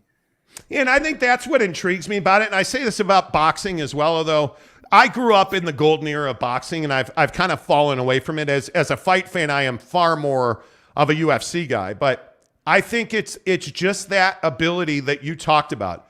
It's not whether you're going to get put to sleep one time, or it's not that if you're going to get hit. You're going to get hit. You're going to fall down in your career. It amazes me that guys Anderson Silva will break his leg and you're going to see him back in the octagon. Like the toughness, the fortitude that those guys show, Alan, to me, that's what defines a great fighter. Yeah, it's exactly right. No, nobody can be perfect. I mean, you can go look at Khabib Nurmagomedov, right? He's got a perfect record, maybe one of the closest to perfection that we've ever seen. But outside of that, I mean, everybody, they get hit, they lose rounds, they lose fights. And it's about, picking yourself back up and getting stronger for your next fight. And you see these guys that have these long storied careers and just to sit down with them and talk with them for an hour or so would be amazing, just to try and glean some of that mental strength that they've developed over so many years. And the funny thing is, one of the best conversations in my entire career was in 2005 in Sacramento. UFC is this small burgeoning thing, right? And Randy Couture came into my studio at the Great Sports 1140 in Sacramento. And we did 90 minutes just talking about the fight game and talking about the family game. And he was still at that point in his career, the elite of the elite. Him and Chuck Liddell were about to run into each other's faces several times. But just talking to him, and that's where I got that last thing I said, because I will never forget Randy Couture saying, "Oh, it's just a matter of time." Because if you fight long enough, and I think he fought till he was 97, but if you fight long enough, it's just a matter of time before you're going to get dropped. Exactly. It just happens, which is why I have so much respect for it. But even Captain America gets dropped, right? I think Randy became champion at like 40 something. Yeah, he's an amazing story. And yeah, exactly. And just the training, dude. Well, I don't have to tell you this. The dedication that goes into that. My God, it's crazy. But of course, you are here because you are an advocate. TheAdvocates.com, UtahAdvocates.com. What does it mean because I think a lot of people don't, and hopefully you never need an injury attorney. Hopefully you're never in an accident. Hopefully you're never hurt at work or you're never in a car accident, right? But we all know with bicycle season coming and motorcycle season coming and the inevitable happens. When you guys call yourselves the advocates, what does that mean? Really what it boils down to is that we're willing to go above and beyond for our clients. It's not just about, oh, you were injured, let's get you some money. It's about sort of making ourselves a part of our clients' lives in the sense that, sometimes you're injured so bad that you can't just come into our office and meet with us. We'll send somebody to you. Either the attorney themselves will come and meet you in the hospital, at your home, wherever you're able to meet. Somebody from our office, if it's not the attorney specifically. It's about sort of this culture that we've developed of being more than just your attorney, but going above and beyond to making sure that not only is your legal needs taken care of, but that you feel like you're being heard. You feel like we're part of your family at that point. And like you said, it's awful. We don't wish anybody to be in in a car accident or a biking accident or whatever it might be. But like you said, it's inevitable that it's going to happen to somebody. And when it does, we love to step in and help out. Like I said, go above and beyond to make sure that we take care of you. Yeah, and I think one of the things that a lot of people don't understand is there's a very strict process, right? Like there's nothing in your firm at the Advocates. I say nothing, but I would venture to say you guys have seen just about everything you know how to navigate big issues, but you know how to check every single box because you guys always fight to get that excellent result, right? So there's an experience level there that separates you guys from the average. Yeah, I mean, we've been in business for, over a couple of decades now that we've been doing this. And so while we have our specific car crash types of cases that we see, day in and day out, we've seen pretty much anything you can imagine come through our doors. So we're familiar with, how to work those cases, how to work around some of the issues that we're going to run into when we're dealing with the insurance companies. Basically you name it. Right now we're in our office is in court in trial right now on a weightlifting injury case. It's not something that you see every day, but it happens enough that, we've been there. We know how to handle these cases, and we know, what support you need as the individual who's been injured so that you can properly present your case and hopefully get a positive resolution. Yeah. And the other thing I always say is and I know maybe it's not your specialty, but you guys really, you guys understand things like workman's comp, which requires an expertise to it because there's things that happen there. I think that is so important. The other thing is you have absolutely nothing to lose by calling the advocates, chatting with the advocates online 24/7 at UtahAdvocates.com, because you guys also don't charge your clients until you win their case.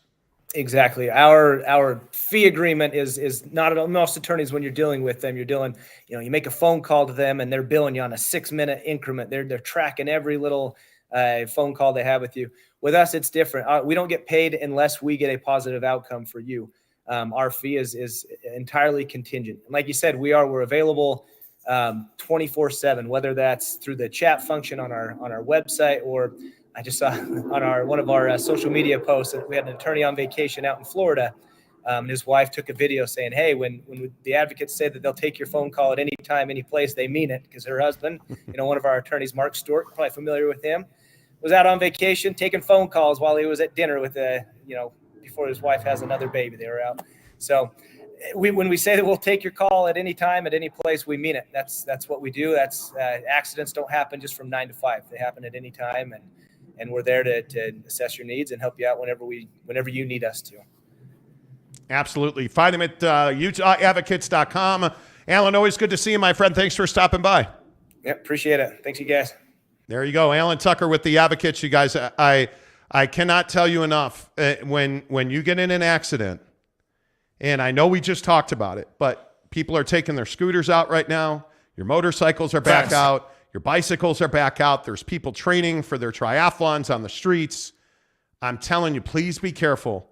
And if you get in an accident, find an expert, because I know we all rely on our insurance people. They have a ton of attorneys behind them. Why don't you? Right? Why don't you? If you get hurt at work, I understand it. You're close with your coworkers and your boss, but you got to find somebody that's going to tell you the truth. And you have nothing to lose, because the advocates don't charge you up front.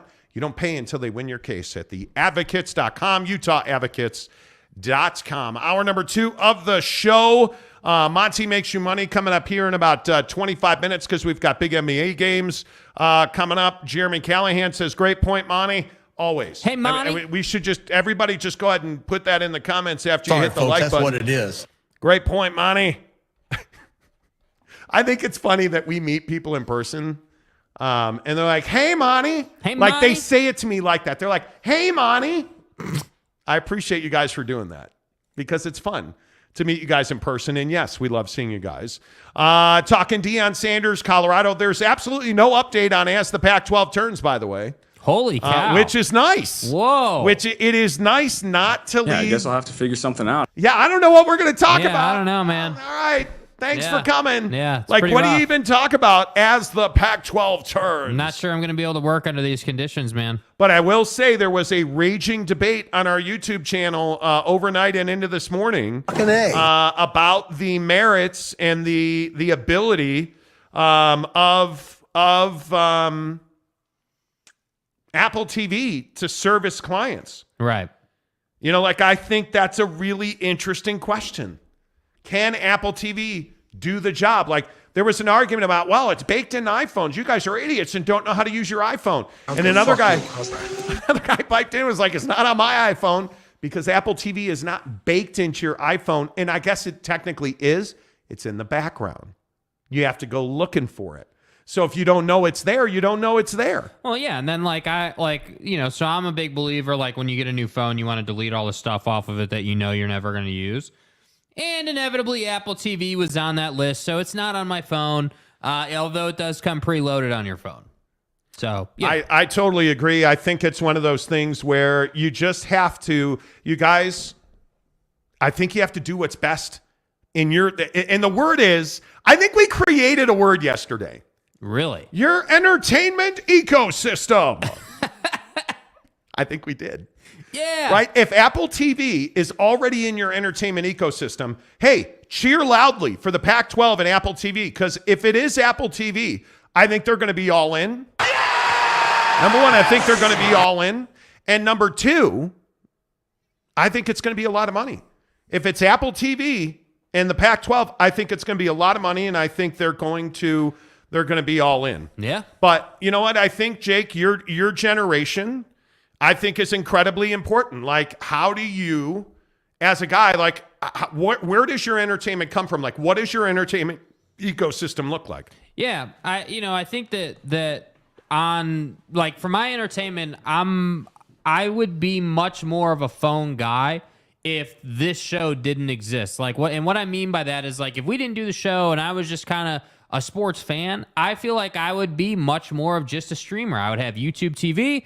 I would access most of that on my iPhone. And then, the time that I am home, I would watch it through the YouTube TV app on my TV itself, obviously. But I think the tough part is that Apple TV has never really been in my ecosystem. If you think about it, Apple TV has kind of been, at least in my experience, and let me know if I'm wrong, but in my experience, Apple TV hasn't really gotten going, but for the last couple of years. Like, I've been getting iPhones for the last 7-8 years at least. So my feeling is if Apple TV had been, really prolific, and if Apple TV, was what YouTube TV is today, yeah, I'd probably be using Apple TV with regularity. But unfortunately, it's just not. And I think that's what's so fascinating about this Pac-12 situation is that, like I was looking at, Apple offers a product called Apple One. If you Google it, basically it's a package deal where you can get, everything. Like, they have a tiered system, and,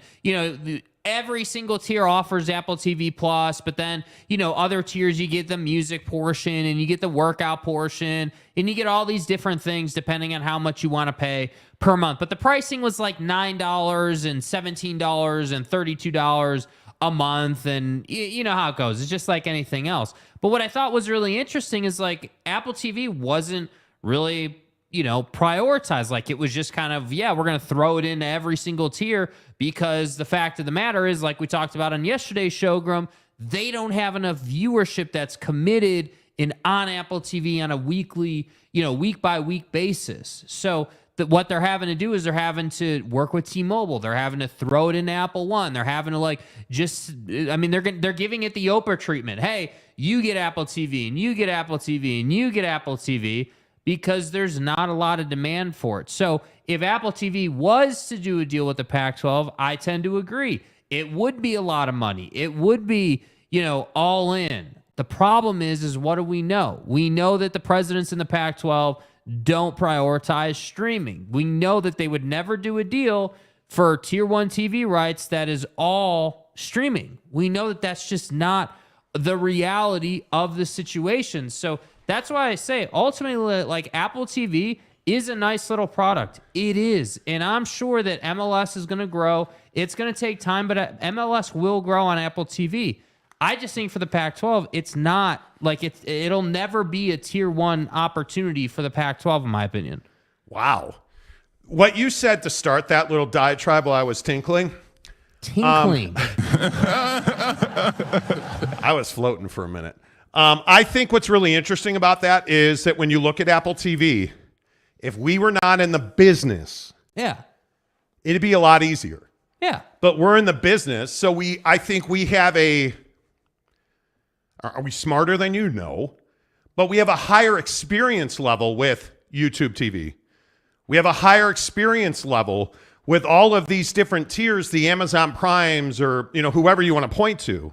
Well, what's the reality, though? Because we're in the business, we don't have the opportunity to, we don't have the luxury of not watching a game. That's right. So Apple TV is not a fit because Apple TV only carries MLS and then obviously TV shows, right? And again, it's not to say that there's not a wide offering on Apple TV, but as industry professionals, as people who have to watch the Suns and Clippers tonight, by the way, in case anyone was wondering, Suns and Clippers is not on Apple TV. No, it's not. So that's why I don't have Apple TV. But it's interesting that it is on NBA. There's a game on NBA. The Timberwolves Nuggets are on NBA TV tonight. Yeah. Right? So you look at that situation and I think you start to understand that people got to go look for NBA TV. That to me. 216 DirecTV. There you go. Teddy Wayman gives us a $5 tip. The Tile King of Utah says, my eco entertainment system starts and ends in Draper. Great show as always. Thanks, Teddy. Good to see you. I thought about Teddy while I was naked in the shower today because I noticed today that So Teddy Wayman, Jet, is literally the Tile King of Utah. His cock. And he redid my shower floor. Are you a child? Waves in opposition. What? Jeez. Anyway, no, I'm kidding. And I was looking at the grout on my shower floor this morning. Flipping amazing. My shower looks great. Teddy Wayman, thank you for that.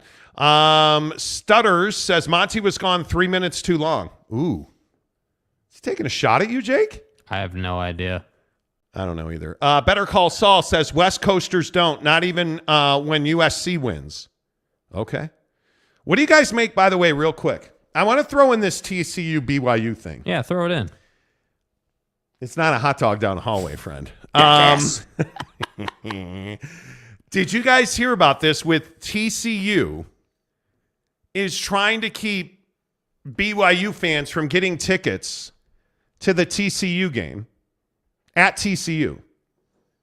Do you think that's a legitimate, opportunity? I think that's weak sauce. I think it's limiting tickets. Yeah, they're making BYU's one of the games that are in their Keep It Purple plan or whatever. Yeah. This never works. Purple plan. This never Come works. on, A, guy. I don't know how to break this to you, friends, but BYU fans are papered up. Yeah. They make pretty good money. B, your resellers are still getting those tickets. Yes. So that's not going to happen. And if you're saying, hey, we want to keep BYU fans out of our season ticket area, okay, those tickets are still getting sold in the aftermarket. Yes. I just think I've never understood why schools try to keep the opponent out. It's part of what makes the environment great. Yes. And at TCU, I think that you should be better than this. Yeah, and I think TCU, they want it to be, a dominant home field advantage, and I get that. But you're not going to stop BYU fan from traveling. BYU fan, like he said, has money. They have connections. They're going to get tickets. It just is what it is. And the guy, the TCU fan who's not even interested in the game but got a ticket allotment for season tickets and is going to scalp them all, come on, dude. You know what it is. So that's why I say, I'll be curious when this game is on ESPN, what the crowd looks like. Just how much blue is in the building. That's what I think it's going to be a lot. Because we remember when, what was it, BYU in Arizona and Las Vegas, I think it was, at the beginning of last year? Yeah. I think, you remember how well BYU traveled to Vegas. Yeah. So is it really, my God. Is it really any question? I mean, the Shamrock series with Notre Dame? Yeah. Oh, my God. Is it really any question that BYU would travel good to Texas or, any of the Big 12 states that you want to point to? It's really not that far of a jaunt. I mean, what is it, a 2-hour flight, maybe? That's not far for BYU fan, man. They're willing to drive, 4 hours to Vegas or whatever it is? Yeah. It's not that far for them. So that's why I say, BYU fans have money. They want to spend that money on the program. Not even to boost the program, but to buy tickets and go to the game. So don't be surprised if the Blue Wave shows up. The Blue Wave. The Blue Wave, that's right. I just think you're throwing a bunch of gas on the fire for a game that and I'm not a BYU fan, but I have to imagine that when you have this first schedule and you see that, hey, TCU's on that schedule, I have to imagine that that's one of the games you're going to circle. Like Yes. I have to imagine. Yes. Because you look at BYU's schedule and you start to understand, well, hey, BYU's not going to win very many more games than Colorado this year, yo. But you look at some of the games, TCU on October 14th, man, that's a game where you're like, okay, we're going to, Amon G. Carter Stadium in Fort Worth, and we're wearing our 10-gallon hats, and we're putting on our ass-kicking boots. We're no Deion in our cowboy hats, but we'll do. By the way, Sam, here's BYU's football schedule. Sam Houston, Southern Utah. Dubs. At Arkansas, at Kansas, Cincinnati, at TCU, Texas Tech, at Texas, at West Virginia, Iowa State, Oklahoma, at Oklahoma State. My God. Yeah, that's not. Yeah, that's not going to go well. That's going to be amazing. That's not going to go well, dude. That is going to be amazing. Yeah. Teddy Wayman gives a membership gift. Let's go. Let's go. Thank you, Teddy. Landon Porter, welcome to the membership. Let's go. Way to go, Landon. Appreciate you being here. Thank you. Okay, I have to take a moment and read this DM from Ty Duke, who meant to put it in the comments section, apparently. Okay. On the Apple TV portion. He said, just wanted to let you know that there is the Apple TV, which is the streaming content service, parentheses, crap.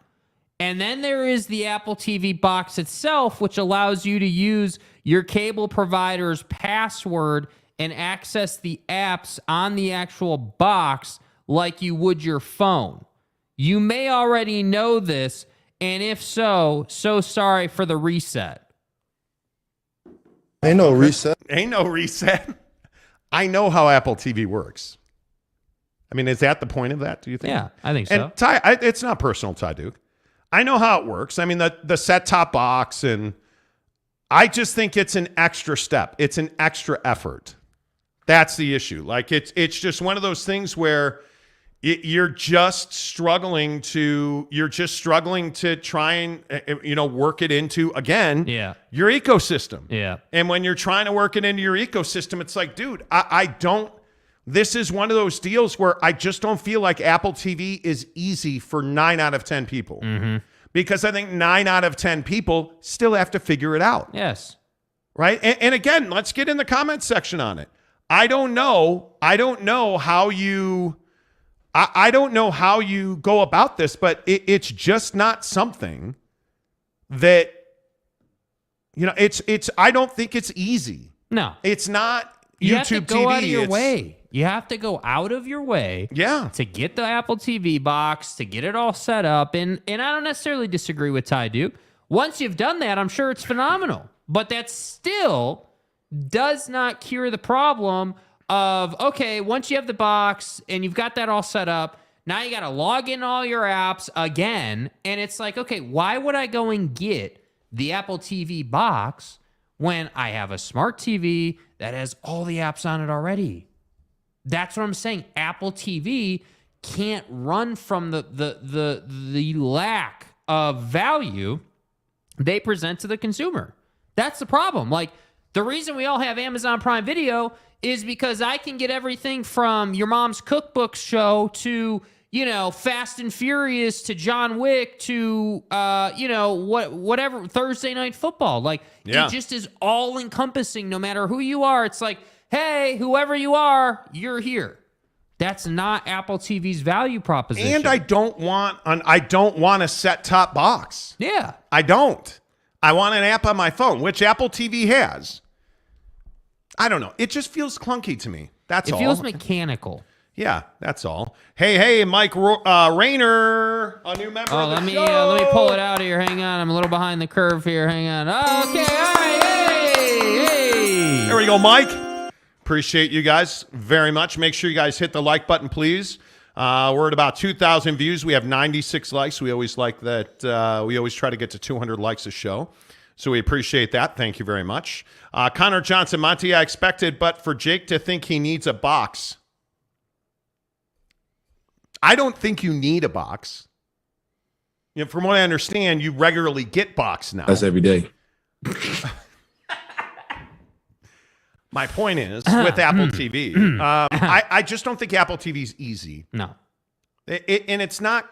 I don't know why. And this is the thing. I don't know why. I've never looked at Apple TV. I think my sister-in-law has it, but I've never looked at it. And I don't have an explanation. I don't think Apple TV sucks.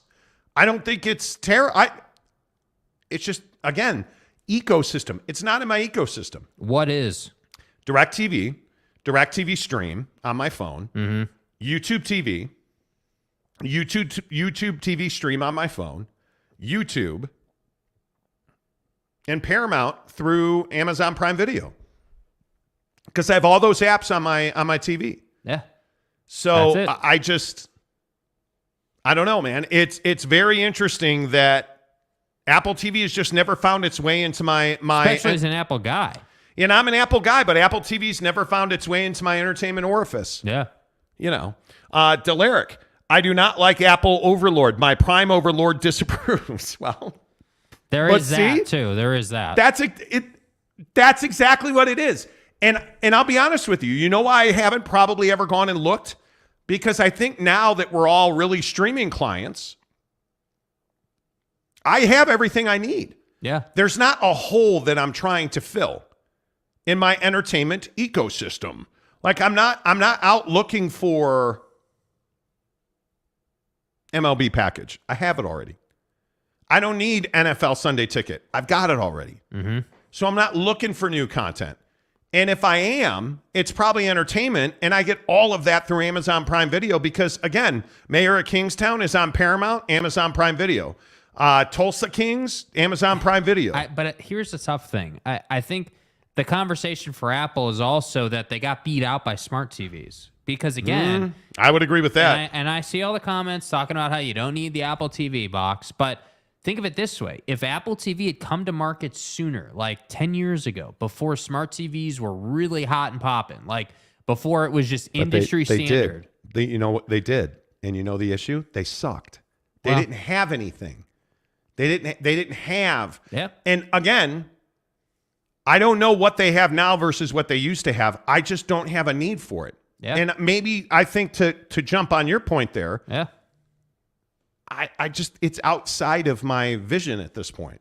Like, I'm not paying another fee. It doesn't give you anything that you don't have already. Well, but is MLS enough of a draw? No. Like, we were watching Leeds and Leicester today. Yeah. In the Premier League. On USA. Stream through YouTube TV. So I get my soccer already. And like I said, I'm the guy that goes to 5-6, Real Salt Lake games a year. So I'm not gonna buy the MLS pass because I'm not gonna watch that much MLS. All I really care about is RSL. That's it. So I'm not gonna buy the pass. Yeah. So I have no need to go to now. If Apple TV lands Pac-12, I might have to consider that. But it's another fee, and like I'd really have to be able to say, okay, well, what do you guys think a ballpark for Pac-12 football would be? And if they're smart, they'll package football and basketball together for like a pass. The Pac-12 sports pass or whatever you want to call it. What are you willing to pay a year for that? A year? Well, because it was $249 for the NFL Sunday Ticket for this coming season. Yeah, and the Major League Baseball pass is $25 a month. Are you willing to pay $25 a month for $300 a year? Are you I willing don't know that I'm willing to pay $300 a year, dude. I don't know that I feel am petty either. as hell saying that, but I'm not sure that I feel like I'm here for like 3 teams. That's it. Yeah. Greg Hawkins is saying that there's an app. You don't need the Apple TV box. So you can get Apple TV on a TV.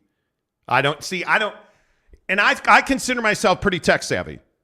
Okay, let's put it to the test. I don't have, if there's an Apple TV app on a smart TV, I don't have it. And Jake's pulling up the Samsung, and let's see if I know how to work this remote here. Let's see if we can pull out a little bit. Yeah. Right, there's Jake. You guys are going to go to... Peacock is not going to load. Thank you. There you go. I don't want to exit. Go ahead and whip it around. There it is, right? Hey. So now we are looking for Apple TV. Like, this is what people are going to have to do. Okay, the remote is in delay. Yeah, I don't know why you're on Z here. I don't know what's going on here, bro. See, Jake is not. See, you go and look for Apple, and this is what happens. You know. I work this remote every day. Never have an issue. Jake is now showing you guys his technical skills. Here we go. Like, Help me. There it is. Apple TV. Comes right up. Right? Oh, there it is at the top. Just go all the way to the top in the menu there.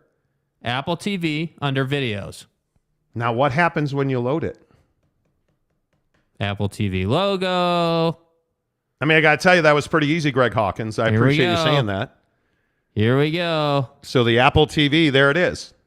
Okay. So you're getting all their shows first now. MLS, where is sports? Right there, MLS. Okay, so scroll over to MLS. Right so there. right there, hit subscribe. What does it cost us to subscribe to this? Let's see what the price structure is. Okay. And you got to do this. And I'm not trying to be a jerk. This is a pain in the ass. Yeah. I'm not trying to do that. I just want to be able to subscribe through my TV. Okay. Or sign in with remote. Go to sign in with remote. I hate QR codes for stuff like this. QR code. Oh, I don't know your Apple ID. See, bro. then we got to, I'm not telling trying to add my Apple ID, though. And I'm just telling you, man. Again, Yeah. with all due respect, I just am not, it's not difficult. I don't feel like doing that. I'd rather just go to YouTube TV. I don't feel like it. I just would rather go to YouTube TV and watch Pac-12 football. You know. Yeah. Connor says, Monty, I expected that from Jake to think he needs a box. I don't think you need a box. I understand that. J.K. Marshall says, I hate boxes. Now I feel stupid. Are you guys happy? You guys were right more than we were for once in your life. Congratulations. Yeah. Dave says, not hard. Well, you know. Stay hard. You should. You should stay hard. There are pills for that. Yeah. It's not hard. I really don't care if you think it's sus. Brandon Butler says that's the same on every stream service, brothers. Yeah. Well, I guess so. I don't know. Through Amazon Prime, I never have to log in. So you're probably right. But it doesn't solve the riddle of why do I just not feel like Apple TV? As an we are Apple people. And here's the thing. You had to do the same thing with YouTube TV at one point. But you know what the difference is? It's in the Google ecosystem. So I just had to click one tap, signed in, subscribe, done. That's it. Dude, it was super easy because they put a little thing and YouTube TV is just like that. I signed up for YouTube TV on my computer. So maybe I should try signing up for Apple TV on my computer. But again, why? Why would you? There's not YouTube TV is a different proposition than Apple TV. YouTube TV is basically regular TV, just streamed. Apple TV is a bunch of TV shows and some soccer. Well, that's a good point. Right? So that's a good point. Two different products. This is why I keep saying, I don't give a damn if it's an app or a box or your mom's room. I don't care. They're not providing content that I give a damn about, dude. Yeah. Well, Ted Lasso is worth it. Okay, but am I paying? But I'm not. Am I buying Apple TV for Ted Lasso? No, I'm not. I'm not. Like, I'd rather listen to Buddy rant about Ted Lasso and spend his money on it than me spend my money on it and add yet another app to my TV. Yeah. It's not interested. Tanner Plummer never thought Apple boxes would be a hot button issue on this show. Seriously, right? Brandon, if Mayor of Kingstown was on Apple next season, you would both be subscribed. But no, because I get it through Amazon Prime. No, but he's saying if it was. If it moved off if it wasn't on Amazon and it was on Apple, then maybe. But again, here's the point, though. That's not. I don't disagree. I would have never found it if it was on Apple. Yeah. That's I don't know. the problem. I don't know. Yeah. Robert Moffat, they don't teach this stuff in school. They don't. They probably should. Checking accounts and how to log into Apple TV, taught by Greg Hawkins. Right? Like, Greg says, no idea why anyone would rather sign in on their remote control. No idea. That's terrible. I'll never do that. Jeremy Callahan, Hulu Plus Live TV is better than YouTube TV. Never seen Hulu. Never seen Hulu either. See, isn't it so funny how it works, though? Like, some of you guys are Hulu. Some are Apple. We're not Apple. We're not Hulu. We're YouTube TV. Like, it's just so funny how we just kind of find our way to this app or that, like just these different one-off things. Like, I don't know how you explain that. Yeah, totally agree. I mean, and I think the funny part about the whole thing is that all you're looking for, honest to God, all you're looking for is the best, and that's why you go to Barbecue Pit Stop. Because when you think about the best barbecue equipment, you think Barbecue Pit Stop, bbqpitstop.com. I'm for real. You think Logan, Layton, Lehigh, Payson, St. George, Murray on State Street across from the mall. I'm for real. That's what you're thinking about because it's barbecuepitstop.com, right? bbqpitstop.com. And I know I say this and you guys are like, oh, you're just saying that. The guys at Barbecue Pit Stop, and again, please, go look for their YouTube channel. Go look for their Instagram account, BBQ Pit Stop. They're phenomenal. And I would highly encourage you guys, if you don't have a pellet smoker, you've got to get a pellet smoker. And we were saying that. It's life-changing. Man, you plug that thing in and everybody's like, oh, Monty, you think signing in Apple TV's a ball buster? Try learning how to smoke on a pellet smoker, bruh. Well, let me tell you, it's not difficult. You plug it in, you put the pellets in, you hit ignite, and you put your wings all drums because nobody on this show eats flats. This isn't golf, bro. It takes 5 minutes to have perfect technique. You're good. Seriously. You're good. It's super easy.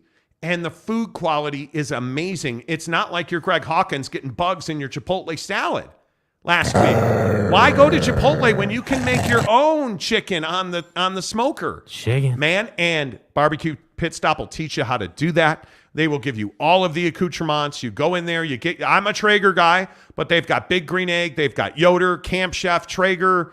They've got all the accessories, and they've got the best humans no matter what store you go to, whether it's the grand opening in Payson a couple of weeks ago, whether it is the beautiful brand new store in St. George. Logan's got the best butcher shop, in my opinion. The guys that I took great care of, Jake and I, are in Murray on State Street across from the mall. Clinton and Steve down in Lehigh with their crew. Like, every one of the Barbecue Pit Stops are just good dudes to do business with. Check them out at bbqpitstop.com. Make sure you tell them you heard about it on the Monty Show. Tanner says, oh, you're just saying that, Monty. Yeah, I was just saying that. Yeah, I mean, you were just saying that. Like, yeah. It's fine. Yeah. Robert Moffat says BBQ Pit Stop knows how to handle boxes. And we were saying that. You know. I mean, if you've been to Barbecue Pit Stop, you know. Yeah. That they handle boxes. Greg Hawkins, in all seriousness, streaming in general is a total mess right now. No, you're not wrong, Are you guys happy with your TV offering? I am not. I'll be honest with you. If I could, I've never said this out loud before. If I could just go to DirecTV on stream, I would. But hey, with NFL Sunday Ticket, you have to sign a contract. Like, if I could get out, I would. And I'm telling you, I wouldn't mind having YouTube TV as my entertainment provider. Would I have stayed if I knew that? You get a DVR, you get on demand, like you get everything that you need. I'm a huge YouTube TV fan, but I'm also an Amazon Prime Video fan. Yeah. The problem is I want one all-in solution. Well, that I think is the next advent in technology with streaming. You do. It's all like one place. You're going to pay more, but it's one place. It's easy. It's all there. Yeah, listen, man, I think it is remarkable. I think it is remarkable that the technology advancements and how quickly they happen, that it never ceases to amaze me, because you just find yourself every day almost, it feels like, getting something new or getting an update or better fucking execution. But man, I agree. Streaming is a mess right now. It's way too costly. And again, if I ask you directly, will you be honest? How many people have any idea what they pay for entertainment right now? I don't know. A good bit of it's a tax write-off for me, like my MLB package, the NFL Sunday Ticket, all my TV. Like it's a write-off for me. But yeah, stop. Connor, you stop it right now. We all know it's drums. No. Jeremy Callahan says flats, and I'm about to have some. Team flat. Well, you like flat everything. But Connor Johnson, Flats and Reese Witherspoon crew. Team Flats, Team Reese. Wow, team did you Liam. really just go back to the Reese Witherspoon Tom Brady combo? That's amazing. Ryan Fair, I think that's the issue. Too many streaming options. Yeah, dude. And they all cost too much. If there were less options, we'd be willing to pay more. That's the sad part. Yeah, and I think there's a lot of people. There's a lot of people who I think if they had their druthers would just rather have stream. J.K. Marshall, is Sling TV still a thing? Very much still a thing now. And it's not even that you can watch TV on any device anymore. It's that they have a full complement of television programming and entertainment. It absolutely is a thing. Tanner Plummer, I'm cool with my TV offering. I have Fubo TV, and it's worked out beautifully for me. There you go. There you go, man. There you go. That's phenomenal and for you. Can get the Jazz. Well, but we're waiting for their TV deal, but you could have, yeah. But how big a deal is that going to be? Yeah. It's going to be a massive deal. Yeah. I think it's going to be a massive deal. Renee Roque, I have YouTube TV, and I like it just fine. I used to have Dish. I liked it as well. Why'd you switch? How many of you watch the Showgram on a TV? Yeah, this is interesting. We were smart TVs. Well, we were talking to an advertiser about this, and we were talking about the prevalence of televisions, and that TVs have now really become a big freaking deal. And I think what's really interesting is that you do have a lot of people that watch YouTube on TVs because, again, it's that Google thing where it's really super easy to use it, and you don't have to log into anything to watch YouTube content. Mm-hmm. To like it, subscribe, any of that, leave a comment, you have to have a YouTube account. But you can just flip on YouTube on any computer, TV, tablet, phone, and you don't have to sign in to watch videos. Yeah, TV is the second most used device on our Showgram. Yeah, it's crazy. It's absolutely crazy. Only behind the cell phone, of course. Yeah, why, Larry Scott? Why didn't you go to YouTube TV? Why didn't you go to Google, man? I think it was a huge mistake. I really do. Dodger fan, drums all the way. That's right. Damn right. Gary, what's up, Gary? Good to see you. He says, ideally, I would love to have everything on YouTube TV. I hate a ton of streaming services. Me too. I have a ton of streaming services. Me too. And I'm over it. Yeah. I think Greg's point about streaming being a mess, totally agree. Jeremy Callahan, I could not be happier than I am with Hulu Plus Live TV. Having ESPN Plus stuff integrated right in with the linear channels is awesome. I ditched DirecTV for it and love it. There you go. There you go, dude. There you go. But you see what I mean? It does kind of seem like when people find their thing, like whether it's Hulu or Fubo, or like you're seeing these comments where it's like, Tanner said I have Fubo and I love it. Jeremy is saying I have Hulu Plus Live TV and I love it. Like it's just, you just have to find your way with it. Yep. Greg Hawkins says they pay around $100 a month for entertainment. YouTube Premium, Apple, Xbox, and Prime. Well, okay, I need to look into Xbox because I'm seeing more and more people use their Xbox to do like all this different stuff. Yes. I see it all the time. Renee Roca says round butts and flat wings, not for Jake. Fear the Deer, what's up? I got my YouTube Premium to watch the Monty Show ad-free. Hey, let's go. Let's go, baby. Kay Nurin, my TV came with Samsung TV, as did mine. Jacob DeLambo says buying movies digitally is sad. Dude, movies, video games. I miss going to the movies. I do. I want to see John Wick so bad. I want to see. We've got to see that go. in theater. Got to go see it in theaters. LOL, Renee gets it. Yeah. Because Renee said round butts and flat wings. Exactly. Geoff, how the heck are you, buddy? Dude, I'm hella here for Reese Witherspoon and flats and leaning while pooping. Dude, I'm just glad you're alive and commenting after that story you told the members only, bro. Yeah, Geoff had a tough day today. Yeah, send Geoff some positivity, huh? Now, never say anything nice about the Angels. Screw the Angels. Yeah. I'm glad Noah Syndergaard's a Dodger now. Geoff, I wish you well. Jet Wayman says, I have Sling and Fubo TV. Oh, I didn't know that. Nice. Michael Peck. I'm one of the people who have too many and no idea what I spend. YouTube TV, Amazon, Netflix, HBO Max, Apple. I barely use them. It's a problem. Michael Peck, do you have kids? You are not alone. Like, do you have a family or is it just you? Yeah, that's a really good question. Jeremy Callahan, but do any of these integrate ESPN Plus with other channels like Hulu does? YouTube TV. Well, actually, no, that's not true. Not YouTube true. TV doesn't integrate ESPN Plus. Yep. Yeah.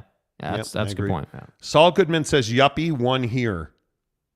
What is that? What do you mean, I dude? have no what idea. does that mean, dude? Geoff, I'm watching you guys on my smart TV and chatting on my phone. See, Ooh. that's a hack right there. I'm telling Love you, that. a lot of people do that now. Love that. Connor Johnson. Monty has brought together Pac-12 and Big 12 fans over chicken wings and chicks. LOL. He says respectfully. Hey, man, we try to unify on this show. Ass to grass, you know what I mean? You know what I'm saying? Renee finally got internet fast enough where we live to stream with confidence. See, and that's a big deal. Another thing. Man, Renee, you're on fire today. Yeah, great points here. Internet speed is a huge issue.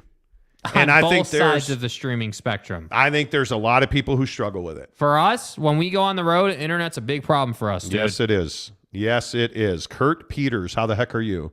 I stream on my TV. Only problem, I have to use my phone to add to the chat. Well, I appreciate you doing that. Ryan Fair, most boomers watch it on Xbox and millennials watch on apps. Truth, bro. Absolutely true. Fear the deer. I airdrop you guys to my Apple TV, LOL. Hey, there you go. Yeah. I love it. See what I mean? Tanner Plummer, y'all, I watch the Showgram on my TV and on the Xbox. Okay, really? how does is he? I have an Xbox and I play it. It has an internet browser. Yeah, I know, but my question is on the Xbox because it's Microsoft. Do you get like a full suite of apps on Xbox too? Like I was totally unaware of this, or is it just in the internet browser? I don't know. That's an interesting question. Somebody who watches on Xbox will let us know. Yeah. Ty Duke, I'm outdated on my TV, so that is why I needed Apple TV. Get that. It doesn't work for everyone. There you go. Yeah. It does not. But that's my point. Yeah, that's the issue. That's my point. You know, anyway. Watching on my phone and sometimes my iPad, Gary said. Brady Cook, and only certain shows on certain platforms, so you basically have to choose one streaming service that over the best package, and I think YouTube is the best so far in what it offers. But I'm telling you, Brady, for that one service, my opinion is it's Amazon Prime Video because I get every streaming service, every TV show. They subscribe you right through that app, or you can buy it just for that one show through the Amazon Prime Video app. I've done that for multiple shows through Amazon Prime. I guess it depends what you prioritize because Amazon Prime Video doesn't offer you ESPN. They don't offer you like regular daytime TV. They offer you that's true. Premium, high-level episodic shows that are excellent. There's and no great doubt. movies. And great movies. And obviously NFL now and maybe not Pac-12 football, but but that's the problem. See, that's what I mean though. Like there's not like I feel like if YouTube TV were to ever add like shows that like if YouTube TV ever gave you the ability to watch shows like you can on Netflix or on Amazon, the game's over. Yeah, it's over. It's over. But they don't. And they haven't. It's over. Saul Goodman says hate multiple accounts. Dang headache it is. Kurt Peters says Pack on Google TV would have been amazing. That's what I'm saying, dude. If you watch the Larry Scott interview that's on our channel, he talks openly about it. Yeah. And it's incredibly frustrating. Tanner, if the Monty Show was only a gas station TV, would y'all watch it? Yeah. For like 35 seconds while you fill up. DirecTV is DOA RIP, LOL. Well, not yet, dude. Not yet. And I think they're trying to get the stream as well. I will say this. If the Utah Jazz TV deal is accessible on YouTube TV, I won't be a DirecTV customer. But I'll tell you, as somebody who regularly watches stuff on my phone through the DirecTV app, it's not difficult to use at all. Sling TV is Dish. Yes, I believe that's correct. Ron Nolan, what did you say? Television is a really big deal now. Holy hell, when did that happen? Said the radio. Wow. But again, I think one of the reasons we just talked to a guy about a radio show today. Yes. We get asked, I'm not going to say, every day. Weekly. I would say weekly is accurate. Hey, you guys, hey, we have this little thing going on. Have you thought about, hey, we're going to add this morning show here. Why don't you guys? We get asked that all the time. And the question we ask the radio people offering us jobs is, what's the value proposition for us? What's the value proposition? Think about that question. We work for ourselves. We do, again, we're pushing 500,000 views a month. You're never getting that many people to listen to a radio show. So what's the value proposition for me to be on the radio instead of on YouTube? Because the radio doesn't want you to do the radio and YouTube. Yeah. They want to YouTube your radio. And that's just not the way people listen anymore. That's not the way people listen.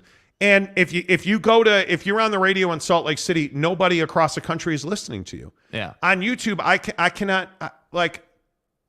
I can tell you, Salt Lake City by far, the state of Utah is our number one. But Phoenix, Dallas, Los Angeles, Chicago, and I mean, you know this more than I do, but Chicago, like, our show truly is national. It is Salt Lake City, Dallas, Houston, Los Angeles, like Denver's up there, New York, like New York City listens to our show all the time. It's crazy. Phoenix, all the time. Chicago, all the time. Las Vegas, Lubbock, Texas. Hello. Yeah. Hello, Lubbock, Texas. Yeah. You're on the Monty Show. Like, if you're on a ESPN 700 in Salt Lake City, you're not getting that. You're not getting and for St. us, George. Exactly. The melting pot in the community that's... Anyway, that's the cool part about this show is Utah fan and BYU fan and Texas Tech fan and USC fan and, Big 12 ain't on. Like, that's the beauty of the show. Conference. Right? Exactly. Xbox Pass is bomb, boss. Yeah, the Game Pass is great. I'm familiar with the Game Pass. Basically, the Game Pass is $10 a month, and you can download as many games as you like. Yeah. I mean, it's great. Landon McCurdy. I use Xbox for everything. Hulu, YouTube, Paramount TV, et cetera, et cetera. Wow, that's awesome. Connor Johnson. Hey, Monty.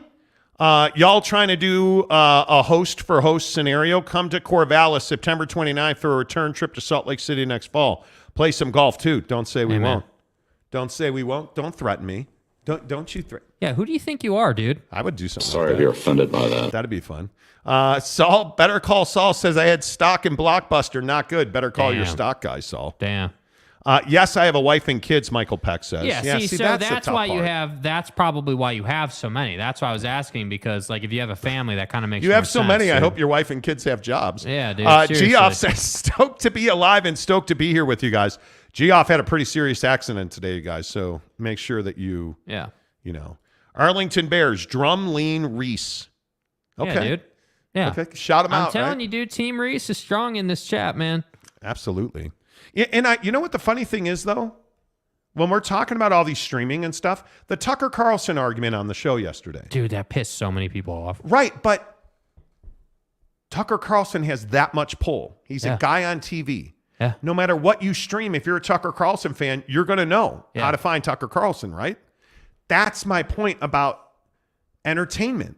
And, Don Lemon, if you're a Don Lemon fan, which I didn't know that existed, but there's a ton of people who are pissed Don Lemon got fired at CNN. And oddly enough, those two guys hate each other.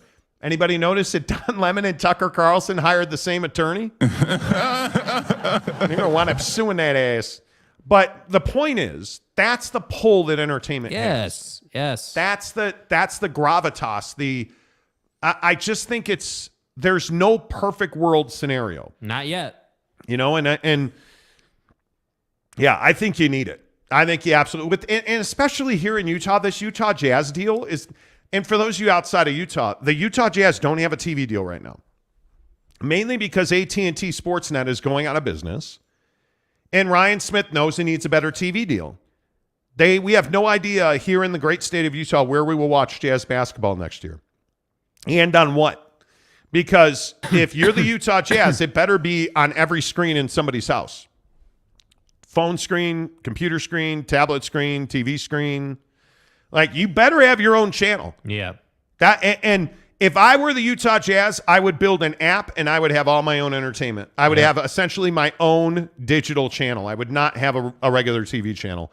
And please, God, put all your games on KSL so that I can hear them. Please. And David Locke, please give the time and score more often. Thank you.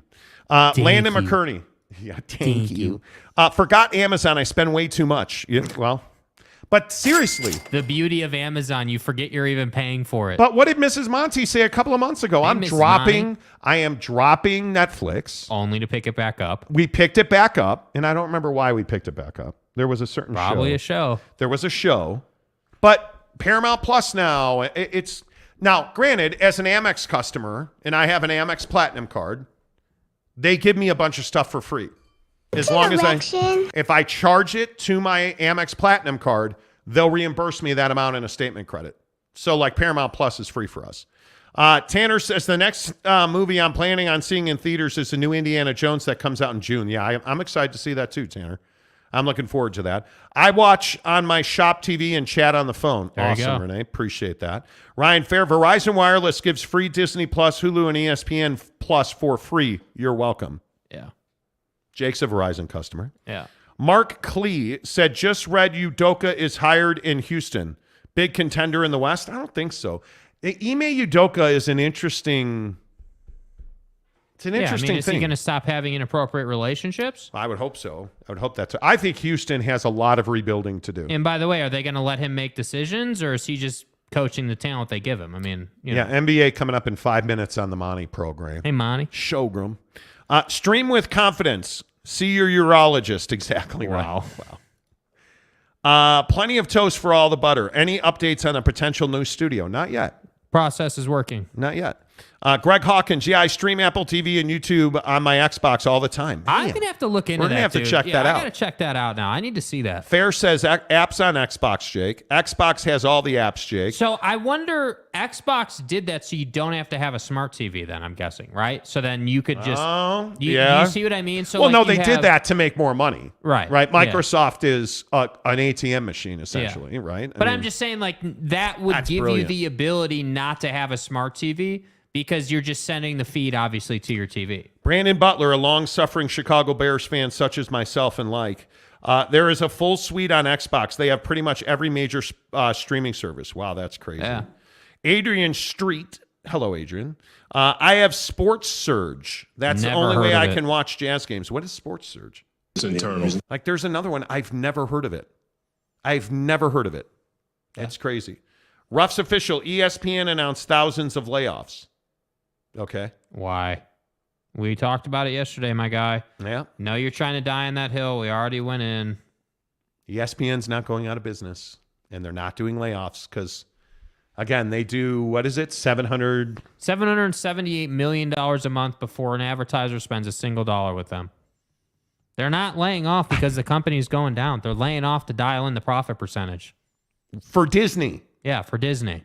Not even for Kurt ESPN. Peters. And Ruffs, if you want to explain what you mean by that, please do. Streaming will finally take over linear when apps can consolidate all streaming apps into one dashboard. Thank you, God. Well, and I also that would be think, amazing. Though, I mean, I agree with that, but I also think that it's not going to be that easy, Kurt. I think it's going to be part of it is folks like Kase at Washington, you know, and folks in power embracing streaming, because until they embrace it, you can have a Lambo worth of a streaming service, and it's not going to matter because nobody cares. I totally agree. Arlington Bears would like to update his pecking order. Drums bidet, Reese. Tell you what, you get that colonoscopy, man, you got to get a bidet. I'm close to becoming. I'm close to joining Team Bidet. Are you fully past the colonoscopy experience yet? I think I'm getting there. I had some residual discomfort. It's internal. I think that's the Hugh Janus. I think that's the way to say that. I had some residual discomfort. Dude. Today I feel much better. Yeah. Today I feel much better. But see, Chris Karn's been on the bidet bandwagon and by Greg Hawkins as well. I think I'm ready to go because Mrs. Monty's ready to go. Funky Town, Fort Worth, Aledo in the hizzy. What's up, Fort Worth? What up? Good to see you. What up? Jeff Watson, how can CU even run plays? No one will ever know the playbook. Well, that's part of it. Yeah, you joke, but that's part of it. Yeah. Robert Moffat says, we are a Monty melting pot, and I love it. I mean... Oh, is that a token new term? Monty's melting pot? Could be. Because we truly have gone from, hey, you're this juggernaut show in Utah to... Again, Florida, a ton of listeners in Florida, Texas, California, Chicago, New York, Phoenix, Dallas, like Boise, Phoenix, perfect example. Denver's one of our emerging markets. You know, why can't you broadcast on radio and stream? Because the value proposition's not there for us. Yeah, I mean, the essence of it is that like for us on our side of it, we don't get value out of the radio. Yeah. That's the problem. J.K. Marshall, anyone use wet wipes? Anyone? Oh, dude. No, the question is who still uses toilet paper? Yeah, and can you get the nomenclature right? It's not wet wipes. It's moist, flushable towelette. Thank you. And no, I don't just use one, okay? But one per flush. Damn. You always bust my balls because I flush like 10 times. When you're putting out redwoods, you know. but you can only flush one moist flushable towelette. Yeah, trust me, I put that to the test and it works fine with 2. Oh, dude, you're going to back up your plumbing. You're going to regret that. See, you kids these days. You kids these days. The only thing that you get right on a regular basis is the marinara meatball. At Papa Murphy's, we do more than just pizza. We do meatballs and marinara. Papa Murphy's, that's meatballs? Oh, I think you mean I do the meatballs and marinara? And how do you do it, Dad? How do I do it? How do we do it? Oh, well, we do it with savory ground beef Covered in tangy marinara. That's how, honey. At Papa Murphy's, we make great pizza. And don't forget the meatballs. Order now at papamurphys.com. Marinara meatball from Papa Murphy's Pizza. We're talking about some Twitter folks. I'm telling you guys, if you haven't had the marinara meatball, order it. Absolutely. Whether you're a single guy that's making meatball subs or you're making pasta for the family tonight, order the marinara meatball on the Papa Murphy's app. Download it to your phone. Use the promo code Monty25 to get 25% off your purchase of $25 or more. Arlington Bear says, guys, never flush those things. This is coming from a guy who has inspected sewer lines. Get a bidet and feel the spray. Oh, to see what he could get. Dude, get a bidet, feel the spray. Dude, is that like a marketing line that you came up with like 5 years ago after using your first bidet? Hi, yes. Can you give Chris Karn a raise? Yeah, can I get the bidet company on the phone? Hi, this is Jimmy at the bidet. Hi, Jimmy. Is this the Bidet Marketing Foundation of America? Why, yes, it is. Why, yes, it is. Why, yes, it is. We spray buttholes on a daily basis. Our slogan is, we give a shit. Sorry, I had to. But I'm telling you now, you have to be careful how you flush flushable wipes, because not all flushable wipes are flushable wipes. Yeah. They're not, Lopes fan Gabe, we are already off the Satan's Giblets pizza. That was fast. No, not at all, but you got to rotate. I mean, we can play the commercial if you want. I mean, if you're really that into Satan's Giblets. Ruff's official says Disney reported that ESPN's revenue declined by $1 billion. If you want to DM that to us, you can, dude. But I didn't see that anywhere. Here's the problem is that, and this is the same thing you guys are probably tired of hearing about it. We talked about this yesterday. It has not declined. It has not declined. It has shifted. And when you look at what you're talking about is, I believe it's 2021 subscriber numbers. 10% of its overall subscriber base was subtracted from TV in 2021. Yeah. And so people were saying that it's a decline of over 100 million subscribers just over a 10-year period. But what they're not telling you is that's TV cable subscriber, and they now know that a large swath of those people have flipped over to ESPN Plus in the ESPN app, which is why the bell cow for Disney streaming is ESPN Plus. Yes. And why, when you look at over their time as a TV product, yes, they have declined. But when you look at where their money is coming from, it's not traditional TV anymore. The traditional TV industry doesn't really exist anymore. And when you look at ESPN, I think in 10 years ago was in over 100 million households. Well, now they're in like 82 million households. I think if fiscal year 2022, it was like 80 million households. Yes. So of course you're going to decline in revenue. But again, before they sell a single dollar, I believe it's $775 million in gross. Yeah. Just off of TV subscriptions. It's too easy, man. It is one of those things where there is no question pay TV revenue has declined across the board, not just for ESPN, for everybody. It's the entire reason Paramount Plus, Peacock, HBO Max. Yes.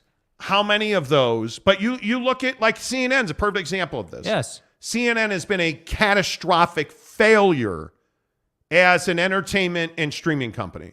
I mean, stop their original entertainment budget 100%. Shut it down. Yeah, I just don't understand why people make streaming so difficult. Yeah. I mean, it's just not that difficult. And the other thing that you have to remember is that ESPN is doing exceptionally well in the ecosystem of Disney. Like, it is unbelievable. I think they're at 23 million as of Q3 2022. I mean, it's unbelievable. Yeah. How much growth that they have seen in 2 years. We're talking about double-digit growth year over year. It's crazy, dude. It is absolutely crazy when you look at where they are. ESPN almost makes up for all of the losses that they've suffered in the last 10 years of TV subscription money. ESPN Plus, and probably by now, because we're not into the first quarter of 2023, we don't have those numbers yet. I would guesstimate when ESPN Plus releases its numbers for quarter one, they will have made up for the loss in TV revenue. Yeah, I mean, ESPN Plus regularly pulls in. I was looking at the numbers the other day. I mean, their ESPN Plus on its own is $1 billion entity. So it's not like, everyone wants to lump in the ESPN layoff and say, oh, well, the company's burning to the ground. No, the company's not burning to the ground. They're one of the most profitable entities at Disney. And the advent of the ESPN Plus damn near saved ESPN itself. So ESPN Plus is essentially the trust fund to anything they want to try at ESPN at this point. Like, that's just how they have it set up. And again, Ruffs is saying that he's referencing the front office sports article we talked about. Yeah, and we talked about it. And look, man, I get it. I understand, dude. Like, I understand that you think that ESPN's not in a good spot, and that's your opinion, and that's fine. My opinion is, based on what we've read and everything that we've seen, the conversations we've had with people in the industry, ESPN is not struggling, man. They're not. They're basically keeping Disney Plus, the app, the platform, afloat with their revenue. Yeah. Like, that's the crazy part. Yeah, and I think when you look at ESPN's, and for those of you who don't know, ESPN as a business unit is wholly owned and operated by Disney. Mm-hmm. So Disney owns ESPN, ESPN Plus, ESPN app, ESPN.com. Mm-hmm. ESPN, because of that, is mandated by Disney to lay people off. Because I think Disney's trying to save $5 billion or something stupid like that. Yeah. So ESPN started laying off non-essential employees this week. They laid off a guy who would worked for the company for 40 plus years, a PR guy that everybody got into. Mm-hmm. But they're going to have 2 more rounds of layoffs. One of them will be middle tier paid talent. So the very lowest talent and the very highest talent should be fine. It'll be that middle tier of talent that's going to get lopped off. But make no mistake about it. I mean, and again, the best example in the people that we talked to at ESPN that was given to us was, if we're hurting so badly, how are we about to bid $4 billion a year on the new NBA TV deal? That's what I'm saying, dude. That's what I'm saying. Like, it doesn't add up if you're going to try and make the argument that they're hurting, because they're not hurting. No, and not I think at all. If you're like with Ruffs or with any of these other people, we've had a few other people talk about this. Like, if you're the person saying that ESPN is hurting, then you need to explain how they're able to afford the NBA deal, how they're able to be this aggressive in the market, how they're able to have a stance of, hey, Pac-12, we're only willing to give you $9 million a year because we just don't see why we need to pay more. Like, but I also think this is one of the reasons that you're seeing they're being so pragmatic about the money they spend on things like Pac-12 sports. Yeah. By the way, breaking news out of the NBA on the Rookie of the Year, Paolo Banchero from the Orlando Magic has won the 2022-2023 NBA Rookie of the Year. I mean, this is not surprising whatsoever. Banchero is a guy that absolutely earned it. He has dominated. He is a guy that, in my opinion, Paolo Banchero is a guy that is, I mean, he's only going to get better. Mm-hmm. And I think he's somebody that you're going to see is going to grow into that generational star. And I think when you look at Paolo Banchero's game, he is that player that everybody wants. Yeah. He is that wing player that can bang a little bit, that has size. Yep. Who can really, really play. And I think when you look at the way that this league works, I don't know how long he'll be in Orlando, unfortunately, because I just think that Orlando is Orlando is a smaller market, and I think he's going to wind up growing out of that market. It's the thing that worries you. Frankly, it's what worries you about guys like Walker Kessler. It's what worries you about a guy like a Lauri Markkanen. Donovan Mitchell. A guy like Donovan Mitchell. When you're in a smaller market, and I don't think any of us would disagree, Orlando, as great of a town as Orlando is, it's a smaller NBA market. And the struggle is keeping a guy like Paolo Banchero happy because you're not winning. And they've got to find a way now to get the Cole Anthonys and the Paolo Bancheros to grow into a force now. Yeah. Because how many shots at a guy like Paolo Banchero do you really want? And this is the Oklahoma City conversation we have on a regular basis. This is the Houston Rockets conversation with Ime Udoka, hired as a head coach. You don't want to continue to have these storylines about your team. You don't want to keep trading Rudy Gobert and Donovan Mitchell and Mike Conley and all these dudes. Yeah. Right? What you want to do is go through this one time. And this is the litmus test for the Utah Jazz. Now you're going through the draft and you're going through this draft lottery. Well, show me what you're made of now. Are you really going to change the NBA? Well, show me that. Draft really well, buy talent really well, and let's go compete for a title in the next 3 years. Yeah. Now, I feel pretty confident that you're going to get that with the Utah Jazz. Why would I feel confident you're going to get that with the Orlando Magic? Yeah, because you haven't gotten it in how long? I feel confident that Miami's going to keep competing with the Heat. I feel confident the Lakers will always find a way. Yeah, well, when you have Jimmy Butler putting up 56 for you. But will Portland find a way with Dame? No. Will Chet and SGA and Josh Giddey find a way in OKC? Probably not. Houston? Probably not. I mean, the one-off of this conversation, obviously, is the Milwaukee Bucks. But how did they get there? Giannis Antetokounmpo is a generational talent, and they hit a home run on that. Is this the dagger? And then Drew Holiday, because I think and we've made this argument on the show before, Drew Holiday is just as important as Giannis in winning that title. Absolutely. So they were practical in the way they spent their money, and they did not miss on Giannis. Yeah. Did not miss. And I think that's the biggest thing. So we'll see exactly how all of that plays out. Katie Rader says, Monty, Bucked Up available in Texas? Hell yeah, it is. Yeah. Absolutely, you can get Bucked Up in Texas.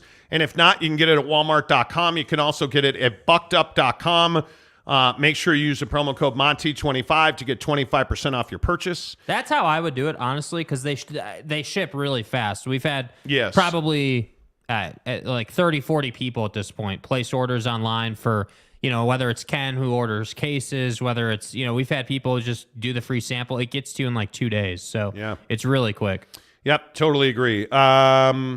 Let's see. Joe says ESPN is just freeing up money with any layoffs, trimming the fat. Totally agree. Yeah. Michael Peck says clear choice. He's a stud. Yeah, Banchero is bananas. But I think it'll be interesting to see when the voting gets released. I'm curious just how much of a share Walker Kessler got, because I do think I that have he was. To believe it's a pretty good share. Yeah, right? because he had a hell of a year. I think I'm excited about Walker Kessler. I mean, it's if you said to me today, would you trade Walker Kessler for Paolo Banchero? I would. Now, honestly, I think Paolo Banchero is the blueprint. He's that good. He's that talented. Now, having said that, boy, it's going to be tough. It's going to be tough to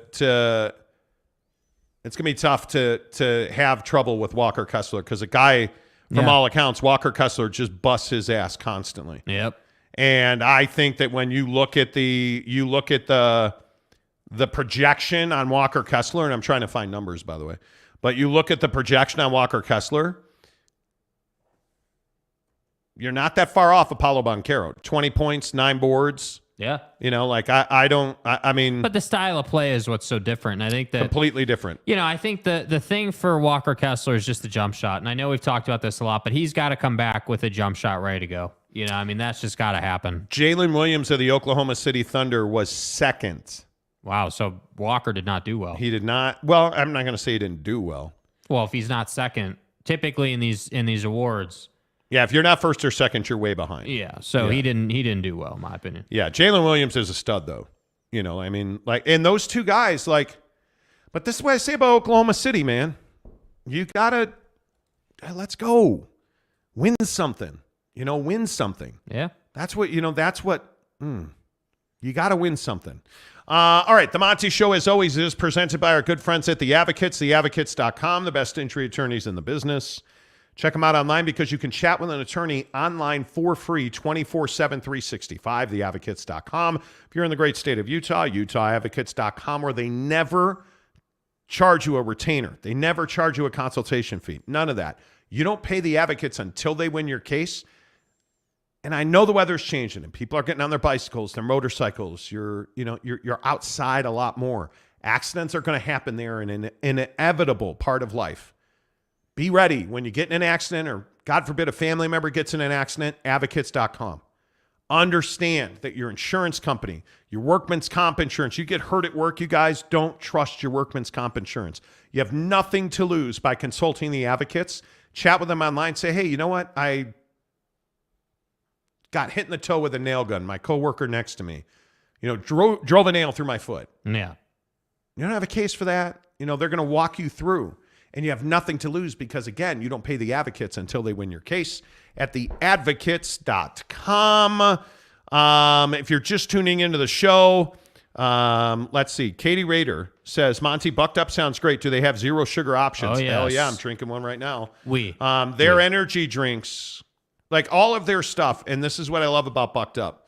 Like if you looked at this product right here, which I'm telling you guys, if you are sleeping on the Pixie Pump, dude, they are single-serving, stimulant-free performance. And I'm talking about you're sitting at your desk, or, you know what, it's 2 o'clock, you got to go pick the kids up from school, pop a Pixie Pump, mental clarity, you feel much stronger. You're sitting at work after that lunch, and you're in the roll. You're in the, oh, man, we went to Olive Garden. Those breadsticks were amazing. And you're carb crashing. Boom, pop a Pixie Pump. You feel better. You need a quick lift before you go to the gym, Pixie Pump. I love it. I use the watermelon flavor. Absolutely. I love the watermelon flavor. It's perfect. It's easy to use. Get the Pixie Pump at buckedup.com. But yeah, Katie, when you're talking about sugar-free, this is a Miami energy drink right here. And you'll notice right here on the side, what does it say? 0 sugar right there. And I'm not a guy that takes in added sugar. So I work very hard not to eat candy bars, candy, donuts. Some people make that more difficult when they sit on my chest and shove Tootsie Rolls down my throat. But other than that, I don't take in added sugar. So having a 0 sugar energy drink is imperative to me. And the thing that I also love, this is 300 milligrams of caffeine. They make a low stim one, a white can. Mrs. Monty loves it. She drinks the 100 stim white can of Bucked Up Energy. My favorite is Miami. But you can also get Mango Tango is fantastic. Yes. I love it. Yes. So cheers to you. Yeah. If you have any questions, feel free to DM me. But yeah, buckedup.com is where you can get that. Fear the Deer says, here comes the OKC slander. The only slander is that I have on OKC, James, we've talked about this before. They got to win now. It's time to take a step out of, let's get a draft pick. Step away from that. You've got Chet, you've got SGA, and you've got Giddey. 3 really strong building blocks. And now your rookie was second in Rookie of the Year voting. Yeah. And Jalen Williams. Now it's time. That's 4 core players. It's time to start winning big time now. Yeah. It's time to be a top 5 team in the Western Conference. Yeah, you need to go out and spend a little bread, add some free agents to that mix, and go win yourself some playoff series. That's the only slander I have for it. I just can't continue to. You can't continue to be patient. SGA, I feel like if you put him with a true already minted star, if you can make, like if it was SGA and PG, you're in a great place. You know? Like I think that that's what that team needs. They need that one guy who's really established already. Yep, I agree. Kurt Peters, I just put a nail through my hand back in the day doing construction. Last time I smoked on the job. Ooh. Call the Advocates. Ooh. Jeremy Callahan. Big Papa Pixie Pump. You guys remember Big? You don't. You remember? Whoa, dude, whoa. bro. You don't remember Big Papa Pump, do you? No. Nope. No, that's before my time. Professional wrestling. Scott Steiner. The Steiner brothers. Remember that? Ooh. No, I don't actually. Oh, they were amazing. McKinley Cutler. My uncle was doing some foundation work and put a nail through his foot. Got to go do some yard work. See y'all in the Insta chat later. All right, McKinley. See ya. Good to see you, Cookie King of Utah. That sucks. Robert Moffat. The last Thor movie was worse than a colonoscopy. I'm not a big comic book movie guy. I just, there's some, Saul Goodman, Jeremy, back then I watched, I wanted to be pumped like him. Dude, didn't everybody? But the funny thing is, like, we were talking about this at the gym this morning. Yeah. Oh, yeah. First of all, dude, my Vaza Fitness is just too busy. What do you bench? It's Mrs. Monty is training like a madwoman for a triathlon in the fall. Do you even lift? And she's on the Peloton bike. She's on the Peloton tread. She's a big cardio person. No, she's killing it.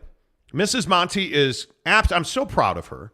She's doing so well. But we're all doing really well. We're eating really well. We're losing weight. We're thinning out. But I go to the gym this morning, and the goal was to get on a little bit of legs and do some core and some strength.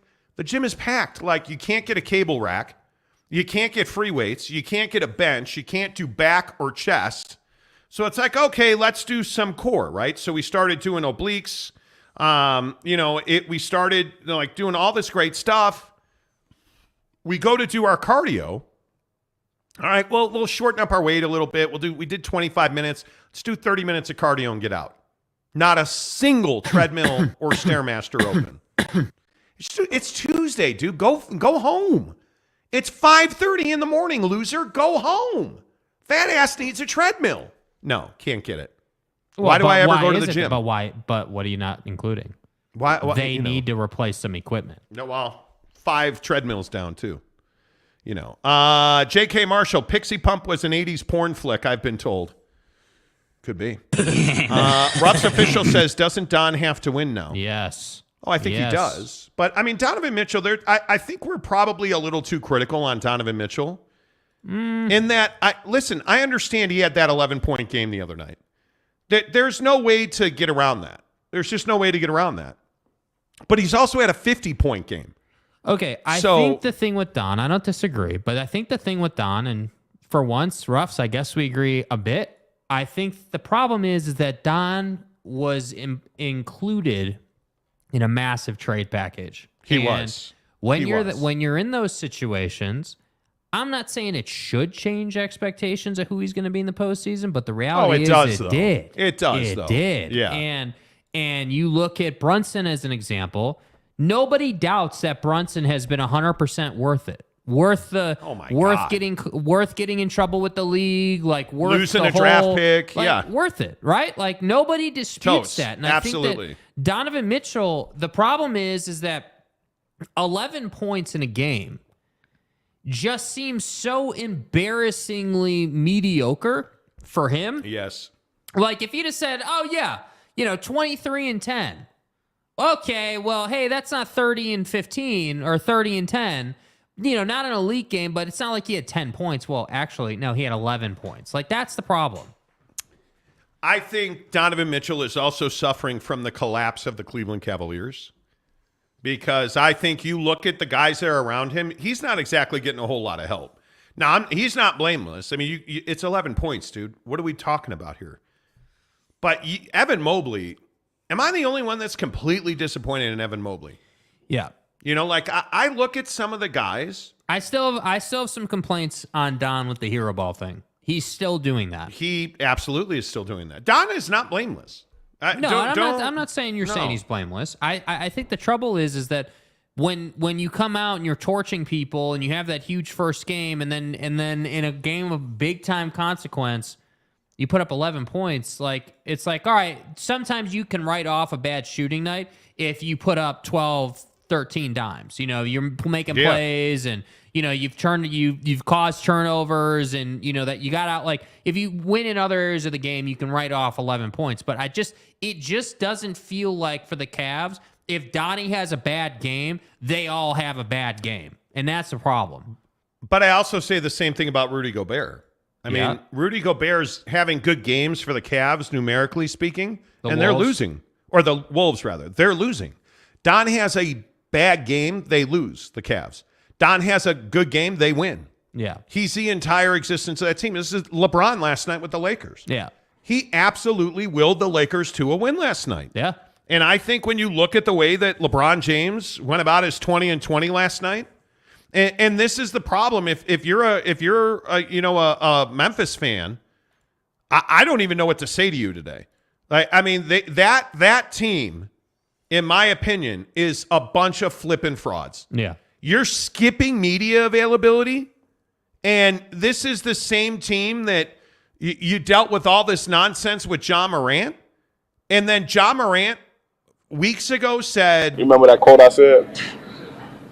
Which one about? Ain't ducking, no smoke. We run up the chimney. Simple as that. We ain't no conversations about not letting nobody get under your skin. If somebody come towards you, you can't back down. It's a soft person tendency. And we don't got no soft guys over here. We don't got no soft guys over here. Ain't ducking, no smoke." Well, okay, well, if you're not ducking smoke, where were you last night for the media session? Where was Dylan Brooks? Because remember, LeBron's old. There are some people, the Lakers are making that run, they get it to 14. You and LeBron have that exchange. There are people out there that say maybe you shouldn't do that with one of the better players in the game. I guess what were you thinking? I don't care. He's old. I don't care. He's old. Well, Ain't ducking, no smoke. And by the way, make him go right. Look, man, if you get LeBron going to his right, you're fine. He don't want to go left. Well, I guess it would be reversed. Make him go left. He don't want to go left. You got to stop him going right. How'd he beat you last night? Left-handed layup and one. Dylan Brooks, he beat your ass. Left-handed layup and one. I hope it won't come to that. Like, it's remarkable to me that LeBron, and I know that everybody's like, oh, LeBron's a dickhead and LeBron, and hey, that's GM, Cap. Yeah, hey, that's all well and good. Yeah. But last night, he was 20-20, and he carried that team to a win. Now, the series is far from over. Yeah. Don't get twisted. Yeah. That series is far from over. LeBron James has done his job. Anthony Davis has not. Period. Austin Reeves, LeBron James, and D'Angelo Russell have carried that team. Vando has helped carry that team. His defense, dude, has Rob been Pelinka, spot on. the general manager that everybody said was... You said this 2-3 weeks ago on the show. Yes. Hey, Rob Pelinka deserves a lot of credit for this team making the playoffs and getting in. They could have easily folded. And then who do I get on Get Up this morning? Marcus Spears, football guy, right? But talking NBA. Hey, Rob Pelinka deserves a lot of credit. So make no mistake about it. You heard that take here first. I'm telling you now, that team, if they win this series, that team is lethal. Yeah. Because I think what we're seeing out of that Laker team now is they don't need Anthony Davis to win a championship. Which is scary, dude. They don't. And Austin Reeves is going to get paid. Yeah. Is it by the Lakers? I don't know. But Austin Reeves is going to get paid. Yeah, they said that it was going around Twitter the other day. They're saying like 4 and 90. Jordan Clarkson's contract. Yeah. 4 years, $90 million. He something is like that, dude. going to get paid. Yeah. But the other question I think that's significant is it time for the LA Clippers to dump Kawhi Leonard? Ain't ducking, no smoke. Well, you better duck some smoke because I think it's time. I agree with you. Jake said to me last night, I'm done with it. Fuck this guy. I'm done with it. I'm done. I don't care how long his dick fingers are. I'm done with it. Yeah. Hey, Claw. Because our nickname for good old Kawhi is Dick Fingers. And, well, my nickname. Because his fingers, my God, those are tree branches, sir. Jimmy Butler. Yes. Is more valuable than Kawhi Leonard right now. Yeah. Right now. Hondo P. 56 points last night. That was an unbelievable performance. And you know what the worst part about this injury for Kawhi is? He had finally gotten back to being that dude. Yeah. Finally. But now what happens? He can't stay healthy. Nope. And, he's weak in the knees, bro. Whatever, dude. Whatever. The problem is the first time your team asks you to play real heavy minutes, you crack. So that's why I say, like, hey, I don't have any doubts. Guy's a champion. Guy's a winner. When he's healthy, you want him. Yeah, you want him, no doubt. I mean, I have no problem even going as far as to say he can stop Kevin Durant when he's 100% healthy. He showed that. And I think the problem is he's just never healthy. And so to me, it's like, all right, yeah, I would rather have Jimmy Butler. I would rather have Kevin Durant. I would rather have LeBron right now. Yes. You would. Yeah, 100% all day. There's not many guys that I would say that about, but right now, Kawhi Leonard, I don't know how you invest in him. I mean, for the money that he's pulling down, him and PG, yeah, they just don't play a lot of games together. And by the way, it needs to be said, Kawhi earned the contract he's on. He did earn it. Oh, sure, because he won a championship in Toronto. Yeah, that's how he got earned paid the deal here. He's on. Yeah, there's no question about that. But I will again say, of all the shocking things in the world, all of a sudden Russell Westbrook is an integral part of what they're doing, and it's nice to see. I think he actually has gotten a bad rap this year. And I think you look at the way that they've played. Now, they've lost 3 straight to Phoenix. Right. Sex machine Devin Booker's gone crazy. Man, they put up a hell of a fight, though. But you look at the way that Russ performed, putting up 37 points in 40 minutes, 3 of 6. He shot 50% from three-point line. Can you do something for me? Right? Like 6 rebounds, 4 dimes, a steal, a block, only 4 turnovers. That's some pretty daggum good basketball out of him. Mm-hmm. Daggum good. It's sad. In my opinion, it's what's going on in LA. And this is why I hope Oklahoma City builds a program. Because I think Oklahoma City has a program? A program. I hope that Oklahoma City really builds a program and keeps those guys together and tries to build. Yeah. Because I think that's what you need. You cannot continue to buy damaged goods. And I think a lot of times that's what happens. Is Dame damaged goods? Yes, he is. Yes, he is. But I look at OKC and I say, hey, you go out and take a run at Dame? I mean, for a year or two? Why not? Adrian Street says Clippers need to blow it up. Agreed. Kurt Meyer says, I hope the Lakers get beat on the last shot of the last second of Game 7. Wow. Anger. Sorry if you're offended by that. Kurt, I think a lot of people are with you. Tell me how you really feel. Mark Cly? Vando is the man. It'd be neat to see him stay with the Jazz. Well, Buddy's making himself a lot of money in this series, oh my too. God. Him and Austin Reeves. Gary, fraud injury. But for what purpose, though, Gary? And I thought about this. Because a lot of people have said that about Kawhi over the years, even in San Antonio when he sat out all those games and it was him and Popovich. I think he forced his way out of San Antonio. Okay. I think we can all agree on that. We could, but what's the incentive now? What? Do you know the failure that the Clippers are going to be if they don't win a championship with PG and Kawhi? I mean, and don't forget they're building a brand new arena. I want to say they go into it next year. Actually, yeah. Do you understand the money that they have put out, that Steve Ballmer has put into that team, and the failure that you are about to become? It's real. I mean, it is real. And you look at Blake Griffin and Chris Paul, failure. Kawhi and PG, nothing. They are a failure now. Like, it's crazy. The value of Russell Westbrook has skyrocketed through this series. Mm-hmm. And we've talked about this, and you're famous for saying this because it's the only intelligent thing I think you've ever said on this show. I mean, it may be. Dudes get paid in the playoffs. Yep. Guys make their contracts in the playoffs. Yep. Adrian Street, they're paying for a bunch of injury-prone players. I don't disagree. Saul Goodman says Kawhi, Kawhy. But I also think we need to give PG a bit of credit here. I mean, PG's injuries have been a little different. That knee injury was... Yeah, like there was nothing. He was playing his ass off. He was carrying them, like everything you would want. And it's just an unfortunate bad luck thing. The problem for me when you compare PG and Kawhi is PG feels like a good-hearted dude who everyone wants on their team, who wants to be out there and wants to work his ass off and do everything he can do. Kawhi feels like a guy who's real comfortable being in the gym 6 days a week and playing like 30 games a year. That's what Kawhi feels like to me. And I think he got into that after the championship. Once he won that championship, that was it. I feel like Kawhi was like, nope, I'm good. I'm a quiet guy. Just want to get my New Balance deal.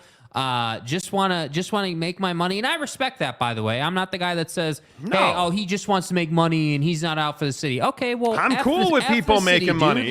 Like, be selfish. Like, we're not all NBA players. Go make your bread. Like, I'm cool with that. But at the same time, don't also tell me that you want to be this, great player. Like, that's why I say I'm just over Kawhi right now. I want them to keep Paul George, and I want them to go and put someone with Paul George that he can rely on, that he can be like, all right, cool. I don't have to be the guy all the time. There's a second guy that can run with me in the starting five. Bring Russ off the bench. Hopefully he's the same guy next year, and you're in a good place. Jay Washington says, howdy, y'all. Saying what's up as I am now able to watch the stream in double speed. We like it. Nice. Michael Peck, Stephen A. said Leonard is the worst superstar in the league. I felt like that was an average take, though. It's bad business to be like, oh, well, Kawhi. Do you like Stephen A.? No, I don't. I'm not a fan. No. Is it his presentation or the things he says? A combination of both. More his presentation than the things he says, but he does say dumb things. I would agree. Jeremy Callahan, some people's bodies just have parts that won't cooperate. Victor Oladipo. Is that like ED treatment? Victor Oladipo. Did you guys see he tore his PCL again? Yeah. Back in college when I was playing basketball, I would have to ice my left knee constantly just to walk. Kawhi has some things like that. He does. Yeah. Unfortunately. Tanner still don't like Westbrook, but there's no denying that he's been balling. Truth. No doubt. Better Call Saul says screaming A. Mm-hmm. El hombre negro. Paul George got paid. Russell Westbrook got paid. Everybody got paid. They did get paid. They got paid, yo. Russ made $47 million this year.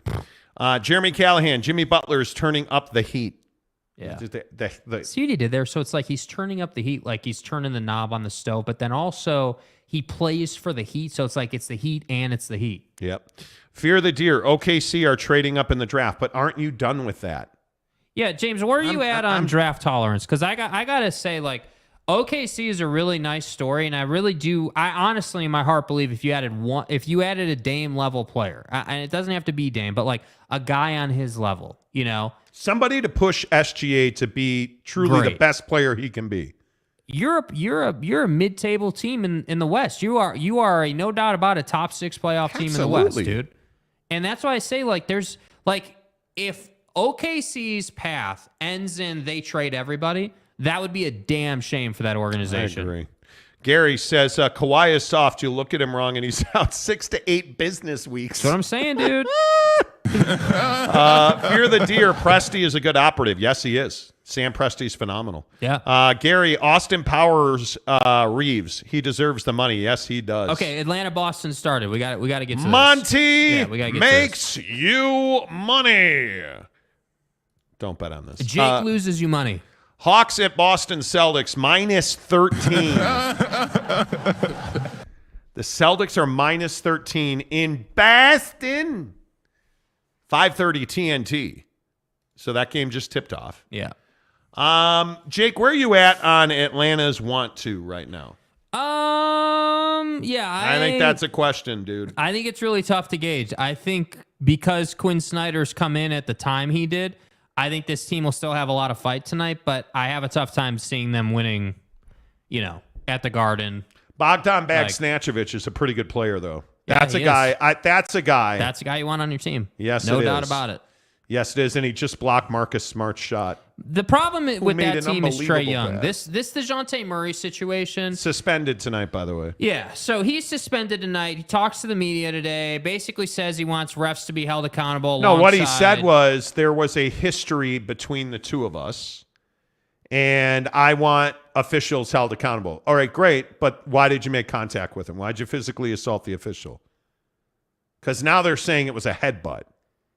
So I don't know about a headbutt. Well, it was close. It was close. Close doesn't count. He bumped him with his chest. It was close. I mean, it was an ugly incident. There's no doubt about that. I agree. Yeah. So my point, though, was that I would not be quickly moving on from DeJounte Murray. He had a moment. He got suspended. He's going to pay his dues. I just don't trust him. I don't trust him. I think the more I look at that team, you have to trade your bigs. You got to trade John Collins and Clint Capella because there's no point in paying those dudes that much cash. You got to pay them. And I'm not paying him, so trade him. Yeah.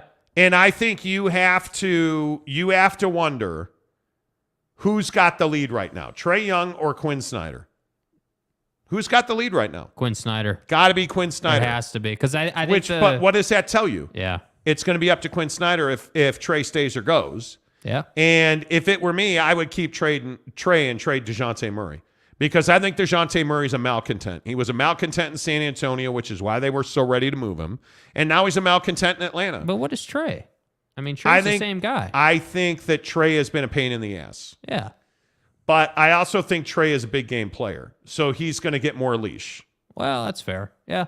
I mean, what he did at the Garden a couple of years ago. The problem is that again, it's a duos league. So saying, hey, Trae can't carry a team, okay, take it with a grain of salt. But Trae doesn't feel like a guy where you're like, yeah, if we build a proper roster around him, he can be the centerpiece of a championship team. I think Trae Young can be a centerpiece of a second round playoff team. I do. But I think you need an alpha on that team for Trae to play with. Can you imagine Trae Young with the Clippers? Yeah, see, exactly. That's what I'm talking about. I think that's the situation that he needs. Yeah. And I think he needs to be a place where you have, without a doubt, alpha dogs that are more important and have a louder voice than does a Trae Young. Plus 12.5. Minus 12.5 if you're Boston. Yeah. 231 is the number. I'm taking Atlanta to cover, and dude, 231 is a big number for these two teams. Yeah, the problem is that's 115 points. The problem is Atlanta is susceptible to getting blown out on the regular. They are. They're a team that likes to lose by 10 to 15. Well, and I also think they're a team that they go through these stretches where they're just terrible defensively. Yeah. And you can get to the rim on them, and that's what worries me, which is why I think this series is over. Mm-hmm. And I am taking Atlanta to it's think hard Atlanta to say covers it, dude. the 12.5. It's hard. I think Boston wins, Atlanta covers, and it goes under. Because I don't see this as like some 125 to 110 game. I don't see this as like a massive. No, I don't think Boston is going to score a ton of points, and I think this is going to be a 110 99, 110 to 100, 112 101. That's what this feels like. And 13.5 points is a massive number in this league. So, yeah, I'm going to take Atlanta to cover the 13.5. All right, I'll go with you on it. I agree. Over or under 233? I'll go under. Yeah. Yeah, I think that's a smart play. It's an elimination game. You got to figure Atlanta's going to break their balls the entire game. Like, I would. You would hope so. I mean, you would expect that. Like, you would hope so. Yeah. Let's see. Kurt Peters. My grass is the greenest on the block. Get me a New Balance deal. Kelly Parks. Hello to all. Warriors out of the West. Trophy yellow smiling. Okay. I don't see any way. I don't know that De'Aaron Fox is going to play, by the way, with that finger. He's going to have a big night. I feel like this series is flipped. And what is that? I guess tomorrow they'll be back in Sacktown. Yeah, I believe it's tomorrow. It is. Yeah. Tomorrow at 8, they'll be back in Sacramento. Yeah. And I think it's one of these things where I don't have any idea what to make of the Kings because they're so inexperienced. You felt like they were crushing souls, but now on the road, and I know this is going to sound like it's moronic and somebody was on some kind of terrible acid or hallucinogen when they made the line -1.5 for Golden State at Sacramento. Golden State's favored on the road, the worst road team in the NBA. Because I think, I agree with you. I think they made that line, though, because the series, what is the series? Again? 2-2. Yeah, it's 2-2, and Golden State knows they knows they have to win this game. They have to, because if you lose this game, you have to come back to Sacramento for a Game 7, and that's not. I think you're looking at that Game 3 blowout, and you're saying, okay, well, De'Aaron's hurt now, and I think you're looking at a couple of games in Sacto. That Game 1 in Sacto was unbelievable. Yeah. Yeah. Now remember, Beam Team won both of the first 2 games. I don't Golden buy. State won the next 2. I don't buy that the De'Aaron Fox injury is that problematic for him. Like guys have played through it regularly. Yeah, the jaw hand injury is a problem for him. I would agree with that. This De'Aaron Fox injury is not a problem for him. I would agree with that. He will be fine. I would agree with that. We'll make that pick in 30 seconds after we tell you about our good friends at Canyons Golf, the official golf course of the Monty Show right here in Park City, Utah. Canyons Golf is the official golf club of the Monty Show. Let's get out and golf together, guys. Like I've got thousands of dollars invested in PXG technology. Golf content coming to the channel, by the way. It is. Looking forward to that. Got to get the Scotty Cameron rolling. Darren Ingram, the best teaching pro in Utah. Can't wait for you to fix whatever this damn chicken wing problem I have is. Chicken wing. Because some of us don't want to extend our own arms, but that's fine. But I can't wait. Canyons Golf. The grounds are amazing. The fairways, the greens are lush. They are beautiful. Canyons Golf is where it's at. I'm telling you, we all got to get out there. We got to have a Monty Show golf event. Let's do it, and let's do it at Canyons Golf. And by the way, if you need an escape for you and your coworkers, get up to Park City at Canyons Golf. Take the guys out Tuesday afternoon. Darren will hook you up with a great tee time. It is just a lovely reward for your employees. And by the way, you need to market your company. Canyons Golf can do that for you as well because all of their carts are well stocked with GPS technology that gets you around the course. You can advertise on their on their GPS system. Hi. Do all of that. Canyons Golf, by the way, you need a golf tournament. It's Vail Resorts. It's Park City Mountain Resort at Canyons Village is where Canyons Golf is. The hospitality, the restaurants, the professionals, the golf course. It's all there. Call Darren Ingram at Canyons Golf. Tell him you heard about it on the Monty Show. Let's see. Arlington Bear says, bros, the golf invite stands. Yeah, let's go. Yeah, we're getting there, dude. I have to say, two seconds, then we're back to NBA. The absolute difference of hitting PXG versus a budget club is incredible. Stop. I mean, I'm talking about night and day difference. Yeah. I think PXG is amazing. Kurt Myers says, take the money. Boston closes out Atlanta. Jose says, Atlanta covers in the under. Has to be. Kurt Peters, my Nuggets break my heart every time I pray this is the year. Ooh. Yeah, keep praying. Well, I think you're going to close out the hapless Timberwolves tonight. I mean, that game's in Denver. That's another game that's got a very difficult number, Kurt Peters. Let's talk about this game. I think this is one of the toughest games to pick. Minnesota Timberwolves at the Denver Nuggets. Yeah. -10. Ant and the Timberwolves are 10-point dogs. Yep. 220.5, 7 o'clock NBA TV. I have no idea what to do with this line because there's a chance that the Nuggets will win by 20. Yeah. And there's a chance that Denver's going back to Minneapolis. I don't know what to make of this. Yeah, my pick is going to be that Denver covers that number. Wow, really?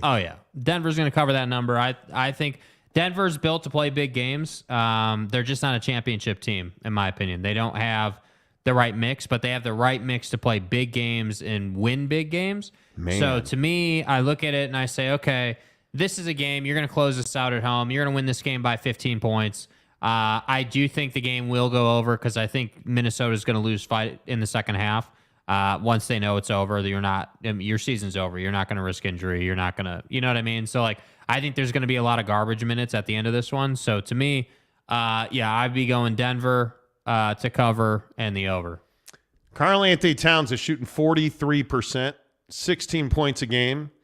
And I think the biggest question is one of the props in this game is over-under on Anthony Edwards' threes at 3.5. Over. I think it's going to be over. Yeah. The problem is that the Nuggets are just so flippin' average. They're a team that you just can't trust. And the Nuggets are in their last 10, they're 5-5, and they're only scoring 110 points a game, which is a little concerning. It's a little concerning. I am somebody that believes that if you cannot hold, I think the magic number for the Timberwolves is 115 points. Mm-hmm. If the Timberwolves score 115 points, you're not beating them. Yeah. You're not. But the other problem is Rudy Gobert is not the defensive player he used to be in Utah.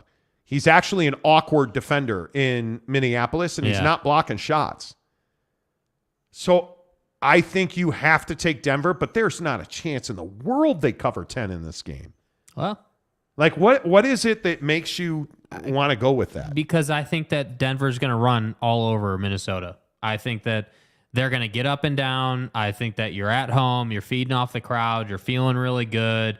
Jokic is going to have a big game. I just think elimination games, once a team knows, hey, we can go out and eliminate this team and end this series tonight, you're feeling that, especially at home. Now, if this was on the road, this would be a different conversation. But because it's in Denver, I just would be surprised if this series went on longer. They should end the series tonight. Oh, there's no doubt. If the Nuggets want to contend for a Western Conference championship, this series needs to end tonight. Yeah. But, I mean, they're healthy. I mean, Naz Reid, Kyle Anderson's out in this game. There's every reason to believe Denver will win the game. I just can't see him covering the 10. I mean, if you're a bet man, you're taking, I think even at -10, you're taking the Timberwolves to cover that number, right? Yeah. You're taking the Timberwolves, and that means to lose the game by less than 10 points. Uh-huh. And I think that's a smart money. Closeout games are very difficult in the NBA. So I'm going to take the Timberwolves to cover. I am going to take the Denver Nuggets to win, and this is going over the 220.5. Okay, so we'll see. I think the Nuggets cover that number, but that's what. So then you think it would almost have to go over, right? It would have to, yeah. So you're taking Denver to win, cover it over. High scoring game, getting up and down. Denver, a lot I'm of turnovers taking out of Minnesota. Denver to win in the over because I think Minneapolis will cover it. Okay. And then, of course, the prime time. Chaboy. Yeah. Kevin Durant. Yeah. The sex machine, Devin Booker. Best game of the night right here. Oh, yeah. 12.5-point favorites. 224. This is the number I don't understand. I don't understand how you're going to dog the Clippers team, even without Kawhi and PG, right? If you have any logic, the Clippers are making this a tight game. I don't know how 12.5, you came up with 12.5. My question is the number, the 224.5. You're thinking then that you're going to get 130 points or something. How are you getting it? Well, it's 112 apiece, right? 113 apiece. Clippers are not scoring 112 points. Wow. You think the Clippers are scoring 112 points? Look back at the prior game. Didn't they score? Didn't they have that? Am I misremembering? No. But I don't see any way that they do that on the road. This is it. The whatever it's called. They did it in game 1, didn't they? What did they have in game 1? Well, but you also had different dudes in game 1. Well, I know, but I'm just saying, right? They scored 115 points. Okay, so 115 with Kawhi. Yeah. Who scored 38 fucking points. Yeah. You're not getting 115 tonight. What'd they have last game? You're not getting it. They had 100 points last game. The games have gone 115-110. Clippers. Suns win 123-109. Suns win 129-124. And that is a game. That was the no Kawhi game, right? That was a no Kawhi game. Yeah. Where Norman Powell went bananas for 42. Bones Highland had 20. Yeah. And then Russ had 30. Yeah. Well, you're not getting that. I think you're going to be hard pressed. But okay, so this is what you were asking before. Do you think the Suns could put 130 on the Clippers? I think they can put 125 on the Clippers. Yeah. Yeah. And I think that's why this probably goes over. Because I think the Suns will score a ton of points. 125, 117. 125, 105. Yeah. Something like that. 125, 110. Yeah. I think that the 12.5 is what I'm concerned about. But I think this is a statement game for the Suns. Kevin Durant knows it. Chris Paul knows it. Devin Booker knows it. This is an experienced big three. Ayton knows it. Well, screw him. If that guy could catch the ball. Yeah, but still, they don't really have an answer for him. I don't know. San Diego State. What? Is Pat Bev somehow mysteriously coming for Booker's nose again. Suns win big tonight. That's what I'm saying. That's what I'm saying. Yeah. You know, like that's exactly what I'm saying. I mean, we're both definitely taking the Suns. Kurt Meyer says Suns by 5. Lee Jensen, the Leonard family has locked up defense. Okay. Dude, chill out. That's chill not out, funny. dude. That's chill not out, funny. Lee. Dude, that's cold-blooded, That's a reference to bro. Kawhi's sister who is in jail for murder. And that was an offense, not defensive murder. Damn. She tried to rob somebody else. Too bad. So Too fucking bad, man. Oh, Saul, what are you doing? Eating some homemade empanadas stuffed with pico de gallo and cheese. Why would you tell me that? Dadgummit. 801 West Valley says trade Kawhi and PG. Not PG, dude. Better call Saul. Papa Murphy's today? No. You should. You should. We're doing it on Friday. San Diego State says San Diego State knows it. We all know it. Yeah. So the bottom line here is we coming. Clippers at the Suns, minus 12.5 for Phoenix. They're going to cover. It's going to go over, and this series ends tonight. Agreed. I'm with you. I believe Devin Booker will break Wilt Chamberlain's scoring record. He's going to put up 310 points. And he's going to go home and just make multiple children with the Kardashian sisters. Oh my God, just like that. Oh. Okay. It's wet. You know, wet like on book. Yeah. There you go. There Okay, you go. good talk. Those are our locks of the night. Good talk.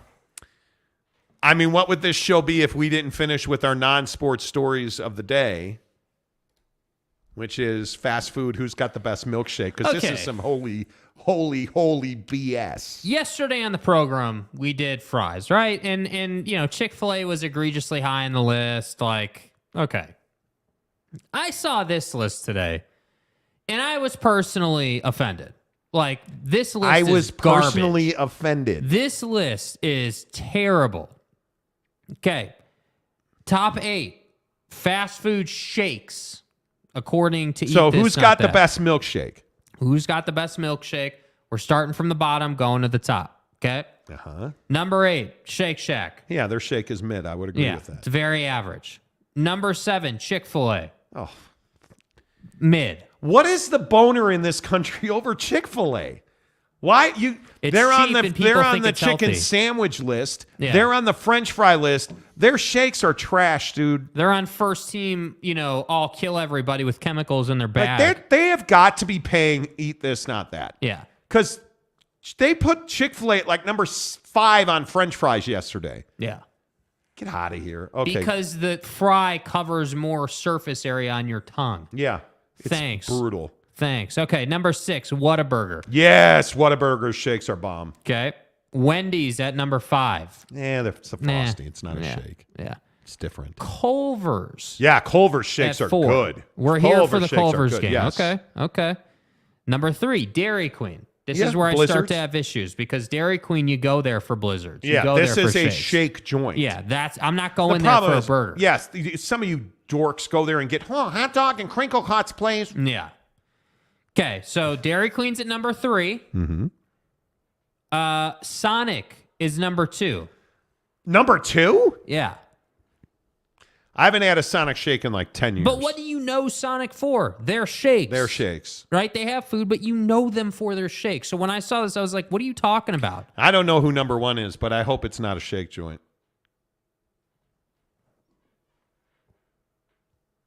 Number 1 Oh, fuck. You paused. is the great cesspool of death known as In-N-Out. Oh, come on. Yeah. In-N-Out is number 1 for fast. Yes. This is, now I'm starting to think that they are paid. Yeah. Now I'm starting to think they're paid. Because there ain't a motherfucker in the world that's like, oh, man, I need a great shake. Better go to In-N-Out. How is In-N-Out? Are you serious? Because we're not talking about total package. We're not talking about total package here, right? We're talking about shakes. How is In-N-Out ranked above Sonic? And furthermore, how is In-N-Out ranked above Dairy Queen? Dude, Get the hell In-N-Out outta shakes. here. In-N-Out shakes are like McDonald's shakes. Like Yeah. they're liquid flavored. Yeah. They're not like, come on. See, this really bothers me. I hate these lists. Dude, seriously. And It's I'm BS, not. dude. I don't drink a lot of milkshakes. I just dairy. I think is a scourge on your rectum. So I don't do that a lot. Scourge on your rectum. Yeah, I think dairy's terrible for you. Yeah. So as an old man, again, perfect colonoscopy. You're welcome. I don't do a whole lot of dairy in my orifice. I am not going to In-N-Out for shakes. No, Stop no. it. These man, come on. Matt Ritson, yes. Foster's, absolutely good shakes. Wendy's would have been worse than In-N-Out. Well, Wendy's doesn't have shakes. They have Frosties. Technically, they have shakes. No, they have Frosties. Well, They have a Frosty, man. Frosty. J.K. Marshall, not even cottage cheese. Flavored cottage cheese, but it's full of sugar. So Sonic got hosed, and they have cherry shakes. that's what I'm saying, dude. Sonic's good. I haven't had it in a long time. How is it not on this list of candidates, which I also believe they're missing places, but how is it that In-N-Out is above Sonic, above Dairy Queen? Come on. Like, this is bunko, dude. Yes, Brent Burnett. Warren's, the banana cream shake. Yes. Hires Big H, which this list would never have heard of, but you get my point. Like, come on. San Diego State says F In-N-Out. See what I did there? I don't see what you did there. So he's saying that's a sexual reference. So like he's saying F In-N-Out, like Pound Town. Okay. I mean, Stay hard. Listen. You know, I mean, I understand what you did there, dude. Oh, Arctic Circle. Arctic Circle in the comments. Yes, sir, Greg Hawkins. Mark Hales. Everything about In-N-Out is nasty. That's what I'm saying, dude. Yes, it is. So casual. Arlington Bears, not one of those brings my boys to the yard. They don't. That's what I'm right. saying, That's dude. exactly right, Chris. Thank you. What is in your town, wherever you live, what is the best shake place? Like where can you get where can you get the goods? Because I'm saying in Salt Lake, you know, Hires has to be there. Hires Big H has to be there. Yeah. Nielsen's in South Jordan. Mm-hmm. Really good shake. Warren's is a really good shake. JCW's is a pretty good shake. JCW's is bomb. It's good. I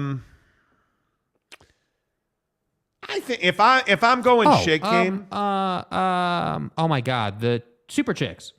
Oh well, yeah. Super Chicks has and they use shakes. custard, dude. Yeah, I think if it's me, I'm going to Hires. Yeah, me too. I would agree with that. I think if you're looking for a drive-through place in Salt Lake City, it's Hires. Drive-through place, it's probably DQ. Ooh, I've been to the Burger Bar. Yes, Burger Bar in Patrick Waugh, which is actually Roy, which is different than Hooper, which is not Hooper. Jet Wayman says Iceberg. Yes. Grater's Ice Cream in Cincinnati. Okay. There you go. Okay. Steak and Shake isn't bad either, by the way, nationally. Shakedown 2023 on the Monty Show, Jeremy said. That's what I'm saying. This list is trash. That's what I'm saying, man. I'm honestly a big fan of both Chick-fil-A and In-N-Out, but neither of them deserve to be on that list. McKinley, that's what I'm saying. For fast food, I understand it, but Dude, you're but making a list of take it easy. of freaking. Hey, when are we getting more cookies from you, man? Yeah. Come on, man. Bribe me with cookies. You know where the studio is. Oh, McKinley Cutler's cookies are. Dude, the bakery. We knocked down that box in a day. That was amazing. Thoughts on the chocolate shake at Portillo's? I'm not a fan. I don't think I've ever had it. Oh, you have. Have I? Yeah. We did with the great Napa Mike in Phoenix. Okay. We did. The strawberry shake at Portillo's is legit. That's what I remember, the strawberry shake. I don't remember the chocolate one. But this is a life question, though. You strawberry or chocolate? Oh, I'm strawberry all day. All day. All day. All day. No doubt about it. No doubt about it. McKinley Cutler, the Cookie King, says, my favorite in Davis County, Utah is Paces. Their food is trash, but love their frozen treats. That's a hell of a Hey, stay honest, bro. That's a hell of an endorsement. San Diego State says Highway 12 Diner in Ria Vista, California. Nice. See, and I'm a big fan of the diner experience. Ooh. Five Guys. Five Guys make some milkshakes, yo. They do. Jeremy Callahan says Lincoln Hawk. I have no idea what that means. I thought Hires went out of business. Those were good shakes back in the day. No. Oh, no, they're in business, dude. Mark, who owns Hires, is actually serving a mission.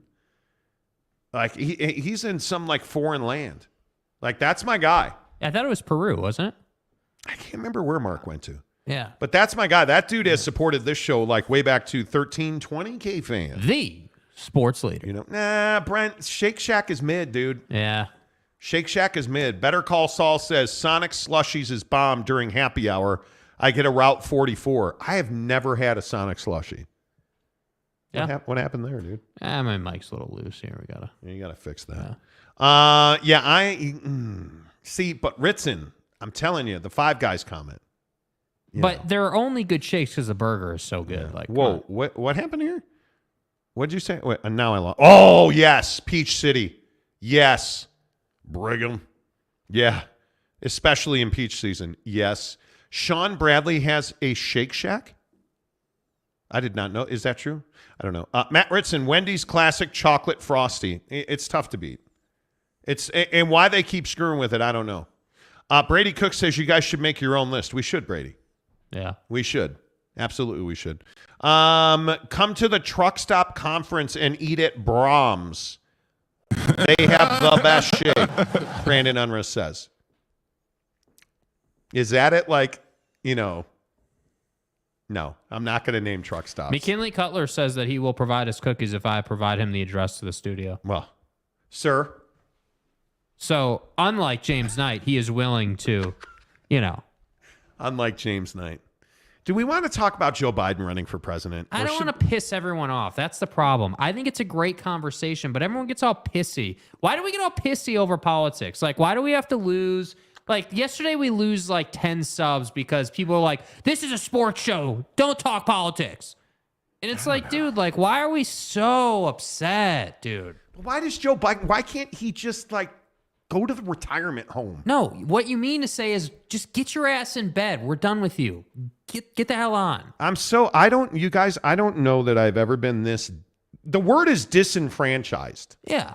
I don't think I have ever been this disenfranchised with politics in my entire life. And can we not get all pissy in the comments section over this? Like, I literally just wanted to talk about, like, as a millennial, I wish that there was, I don't really, to be honest with you, I don't give a damn about, like, Republican or Democrat. I literally don't care. Like I would Which is so odd to me. I would love to just have someone who stood for something reasonable, because I'm a big believer that politicians, there's always a million things you don't like, but you're really voting for them because there's like one major thing you do vote like. for the guy that you can tolerate his bullshit. Yeah, You're that's voting what it for the is, guy dude. who's like it. The problem is, like, pick the dude on the Republican side. Donald Trump, Ron DeSantis, who's probably not going to run, but whoever Nikki you Haley, like, pick whoever you want. What do they know about my life and what I actually need? As a small business owner who's grinding, what do they know about my life? Like, I just don't feel like they do. And then you're like, oh yeah, Joe Biden. All right. What the fuck? Like, what does that guy have any idea what I need? Like, Joe Biden has no way to relate to me. I'm 50 years old and he's too old to relate to me, let alone a millennial or a Gen Xer or, like, what are we talking? Like, Yeah, dude. Give me a 45, 50-year-old business person who understands how to get an economy back on track, who understands how to, like, have conversations with people, right? I need somebody I can relate to. Like, and again, I'll just go back and say, where is Paul Ryan? Where are the young leaders in this country? Man. Okay, that's it. They're probably in the truck stop conference, honestly. Probably. Gary says, got a dip. See y'all tomorrow. See you, Gary. Yeah, we do too. Jeremy Callahan, I'm with Jake. I hate the polarized side so much. Like Ken Williams, who watches this show, lighting me up today because I said that Tucker Carlson, the thing with Tucker Carlson getting fired, it has nothing to do with what he believes. The issue with Tucker Carlson is he was the poster child for the Dominion lawsuit, right? And now we know that there's 2 other pending lawsuits we didn't know about. And now there's 3 more on deck against Tucker Carlson and his producer. Yeah. You can't employ those people and pay them $20 to $35 million a year. Yeah. I don't care if you're Democrat, Republican, centrist, moderate, don't care. Like, you can't employ that guy. Look at what Tanner said right there. Tanner's comment. Where's Mitt Romney? Now, Where's Mitt Romney? I'm not not the biggest Mitt Romney guy. But what I will say, in agreement with Tanner, is Mitt Romney's an improvement over Ron DeSantis. Mitt Romney's an improvement over some of these other jamokes. So to me, I'm just like, dude, like, we just need someone who is like a little bit more reasonable. I'm kind of burned out on extremist, the world is ending guy. I need more of like, hey, here are some issues. This is what I really stand for. You know, I'm not going to beat you over the head with an election was stolen. Like, I'm just over. I feel like the pandemic and Trump being right next to each other was like this perfect recipe. Yeah. Everyone was inside. Yep. Trump knew that. Like, that was a rough time in our country. No matter what way you spin it, we just weren't healthy emotionally. We need somebody. And the problem with Mitt Romney is he's a retread. Yeah, he is. We need somebody that we as a country can get behind. Yeah. But we've become so polarized that we can't, the problem is now this is filtered down through the Senate races and the congressional races. And now it's to governors and state reps and mayors and council people. And we're polarized locally because I don't know why. I live in South Jordan. Dude, let's talk about sewers or road. How about you fill potholes in South Jordan? Let me talk to the mayor about that. But we can't do that because it's ridiculous to me. It's ridiculous that Mayor Mendenhall won't come on this show. She just won't do it because you don't trust the media anymore. Like, we've just let politics degrade people. Yeah. And, we talk about Tucker Carlson and look at Don Lemon. What a fraud and an embarrassment Don Lemon is, right? And it's like, what does Don Lemon and Tucker Carlson have in common? Nothing. Well, they treat people like shit, so they both got fired for it. Yeah, and they sow doubt. And it had nothing to do with Democrat or Republican. They're just bad people. Yeah. But we want to make it Democrat, Republican.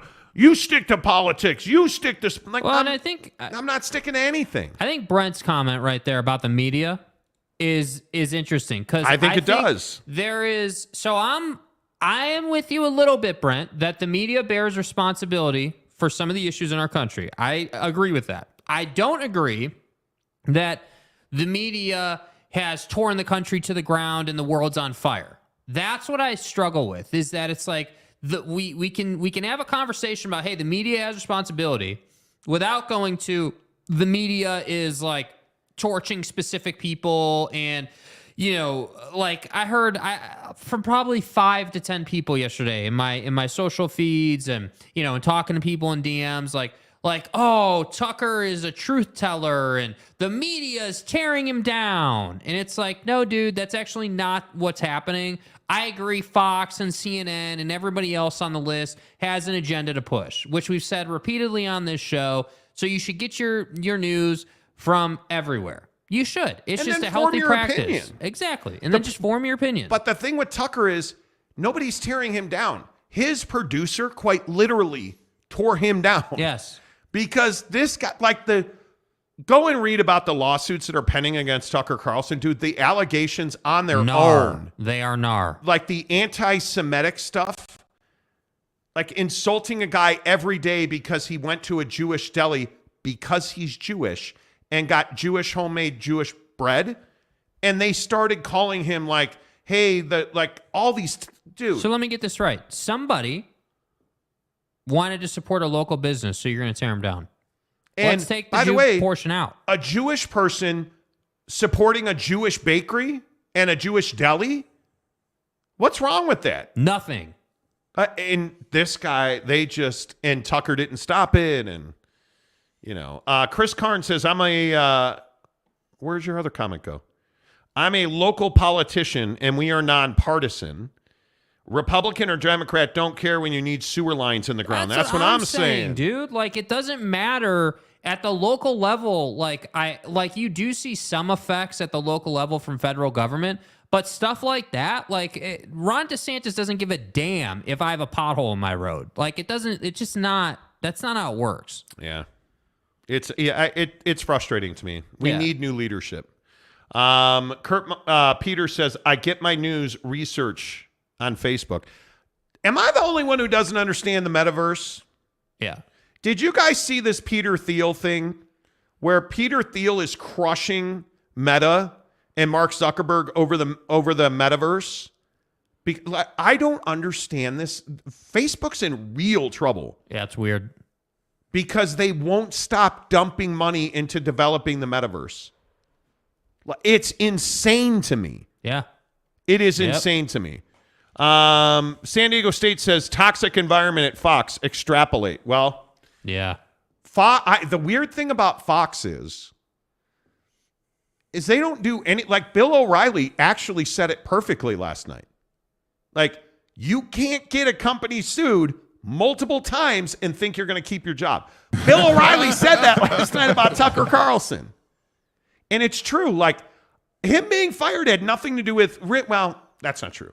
It had some to do with the things he said on air about the Dominion suit.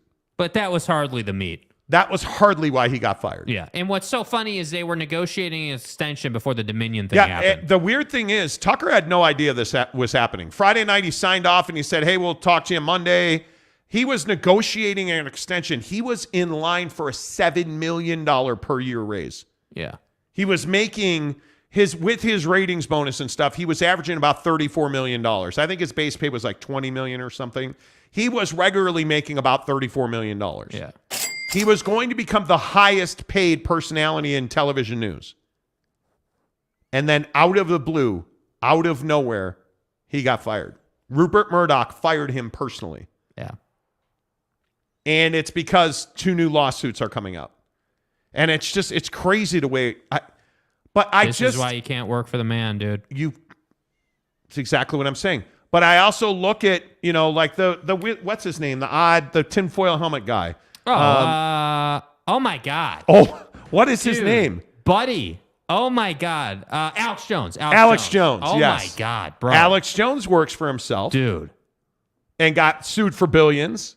Because what did he do? He slandered people and said stupid stuff. Infowars.com. You look at Glenn Beck, who might be, and Glenn joked about it on a show yesterday while I was watching. I happened to catch him live talking about Tucker. And Glenn Beck was like, yeah, Tucker, come on over, dude. Let's become formidable together. Infowars.com. And thank you, Infowars.com. And then it came out that there were these 3 more lawsuits against Tucker Carlson on deck. And I just think right now he's a little toxic. Damaged goods. I think the hard part is, where do you go to be entertained on news now? But again, right there, that's the problem, isn't it? News should not be entertaining. But you have to like the people that you're getting the news from. And I think it's funny that all these people are like, oh, I'm unsubscribing from Fox. Okay, well, that's cool, but they didn't fire him to silence him. They fired him because... Yeah, it's bad for business. he's getting sued. Yeah. It's crazy. It's crazy. It just doesn't, Ryan Fair. Tucker got fired because he knowingly lied to the public and more lawsuits are coming. It's not rocket science. Yeah. And I just think the conversation, and this is what I was trying to explain to some people last night, like, dude, the conversation isn't whether you're a Tucker guy or not. That's not what we're talking about. No. We're talking about, and as I said on the showroom yesterday, Tucker Carlson is one of the most influential people in news, whether you want to admit it or not. But he just is. But what he's not is a good human. Agreed. Yeah. When you hear the things that he said and done off the air. Yeah. He's not, he treats women terribly. You're a douche. Apparently, allegedly, he treats women terribly. He treats minorities terribly. They're claiming he allowed an environment that was just heinous, and Fox supported that environment. Like, these lawsuits are just, I don't know how the Murdoch empire survives. Oh, they'll be fine. Yeah, they'll figure it out. Jeremy Callahan says, nail on the head, news should not be entertainment. That's what I'm saying, dude. Like I don't disagree that it helps if you like the person giving you the news, but shouldn't news just be like a dry-ass ledger of the things that happened today? Yeah. Isn't that what news should be? Yes, but that's not how people watch TV. Agreed. Brent, I think you're completely wrong. Tucker got dumped because companies are laying off people like Don Lemon. Amazing how both gone in the same day. They didn't get laid off, bro. I got news for you. Don Lemon got fired because he's a tyrant. Yeah. He is an absolute tyrant, according to his coworkers. And then he is apparently not, according to CNN, They offered to have him come in and meet with Chris Licht, the head dude at CNN. Instead of coming in or saying no or yes, he released a statement on Twitter saying they wouldn't have me come in. It's craziness. It's craziness. Fox makes billions, already set the cash aside. Yeah, I don't know if I would agree with that. That's a lot of money, dude. You don't. Nobody's like, oh yeah, they make billions. No, I don't think they do. I mean, I don't disagree that they make a lot of money, but it's still a lot to absorb, bro. That's a lot of loss. Yeah, but Glenn makes a great point. I'm Walter Cronkite, and that's the way it is, i.e. no spin, what you need to hear. That's what I'm saying, dude. On hard news, I don't disagree with that. Aaron Wilson, what's up, my guy? Good to see you. Dude? How's life in Lubbock? Texas Tech. Brent Burnett, final comment. My point was both are gone on the same day. Why? Because I think anymore, when you're an anti-Semitic, when you're being accused of being an anti-Semite, when you're being accused of being a misogynist, which means you hate women, you treat people poorly, you yell at your staff, you know, like in Tucker's case, he just said some stuff that you can't defend. Yeah. And your boss has defended him by going into court and saying, yeah, he's not credible. He's trying to entertain people. Like, what stance do you take there? If you're Fox, so you're like, and then multiple lawsuits come out that, hey, you're an anti-Semite, you treat people poorly, and you empower your producer to treat people poorly, allegedly. Yeah. That's awfully difficult to take a position of support on. Yeah, it is. And Don Lemon's just, by all accounts, you know. Yeah. Ryan Fair, Fox has been known to have insurance to cover this, but I'm not sure how much. I don't disagree. The Monty Show, as always, is presented by our good friends at The Advocates. TheAdvocates.com. Make sure that you tell them you heard about it on The Monty Show. TheAdvocates.com. Thanks to our friends at Bucked Up. Make sure that you get to Bucked Up, the official energy drink of The Monty Show. Get the free sample.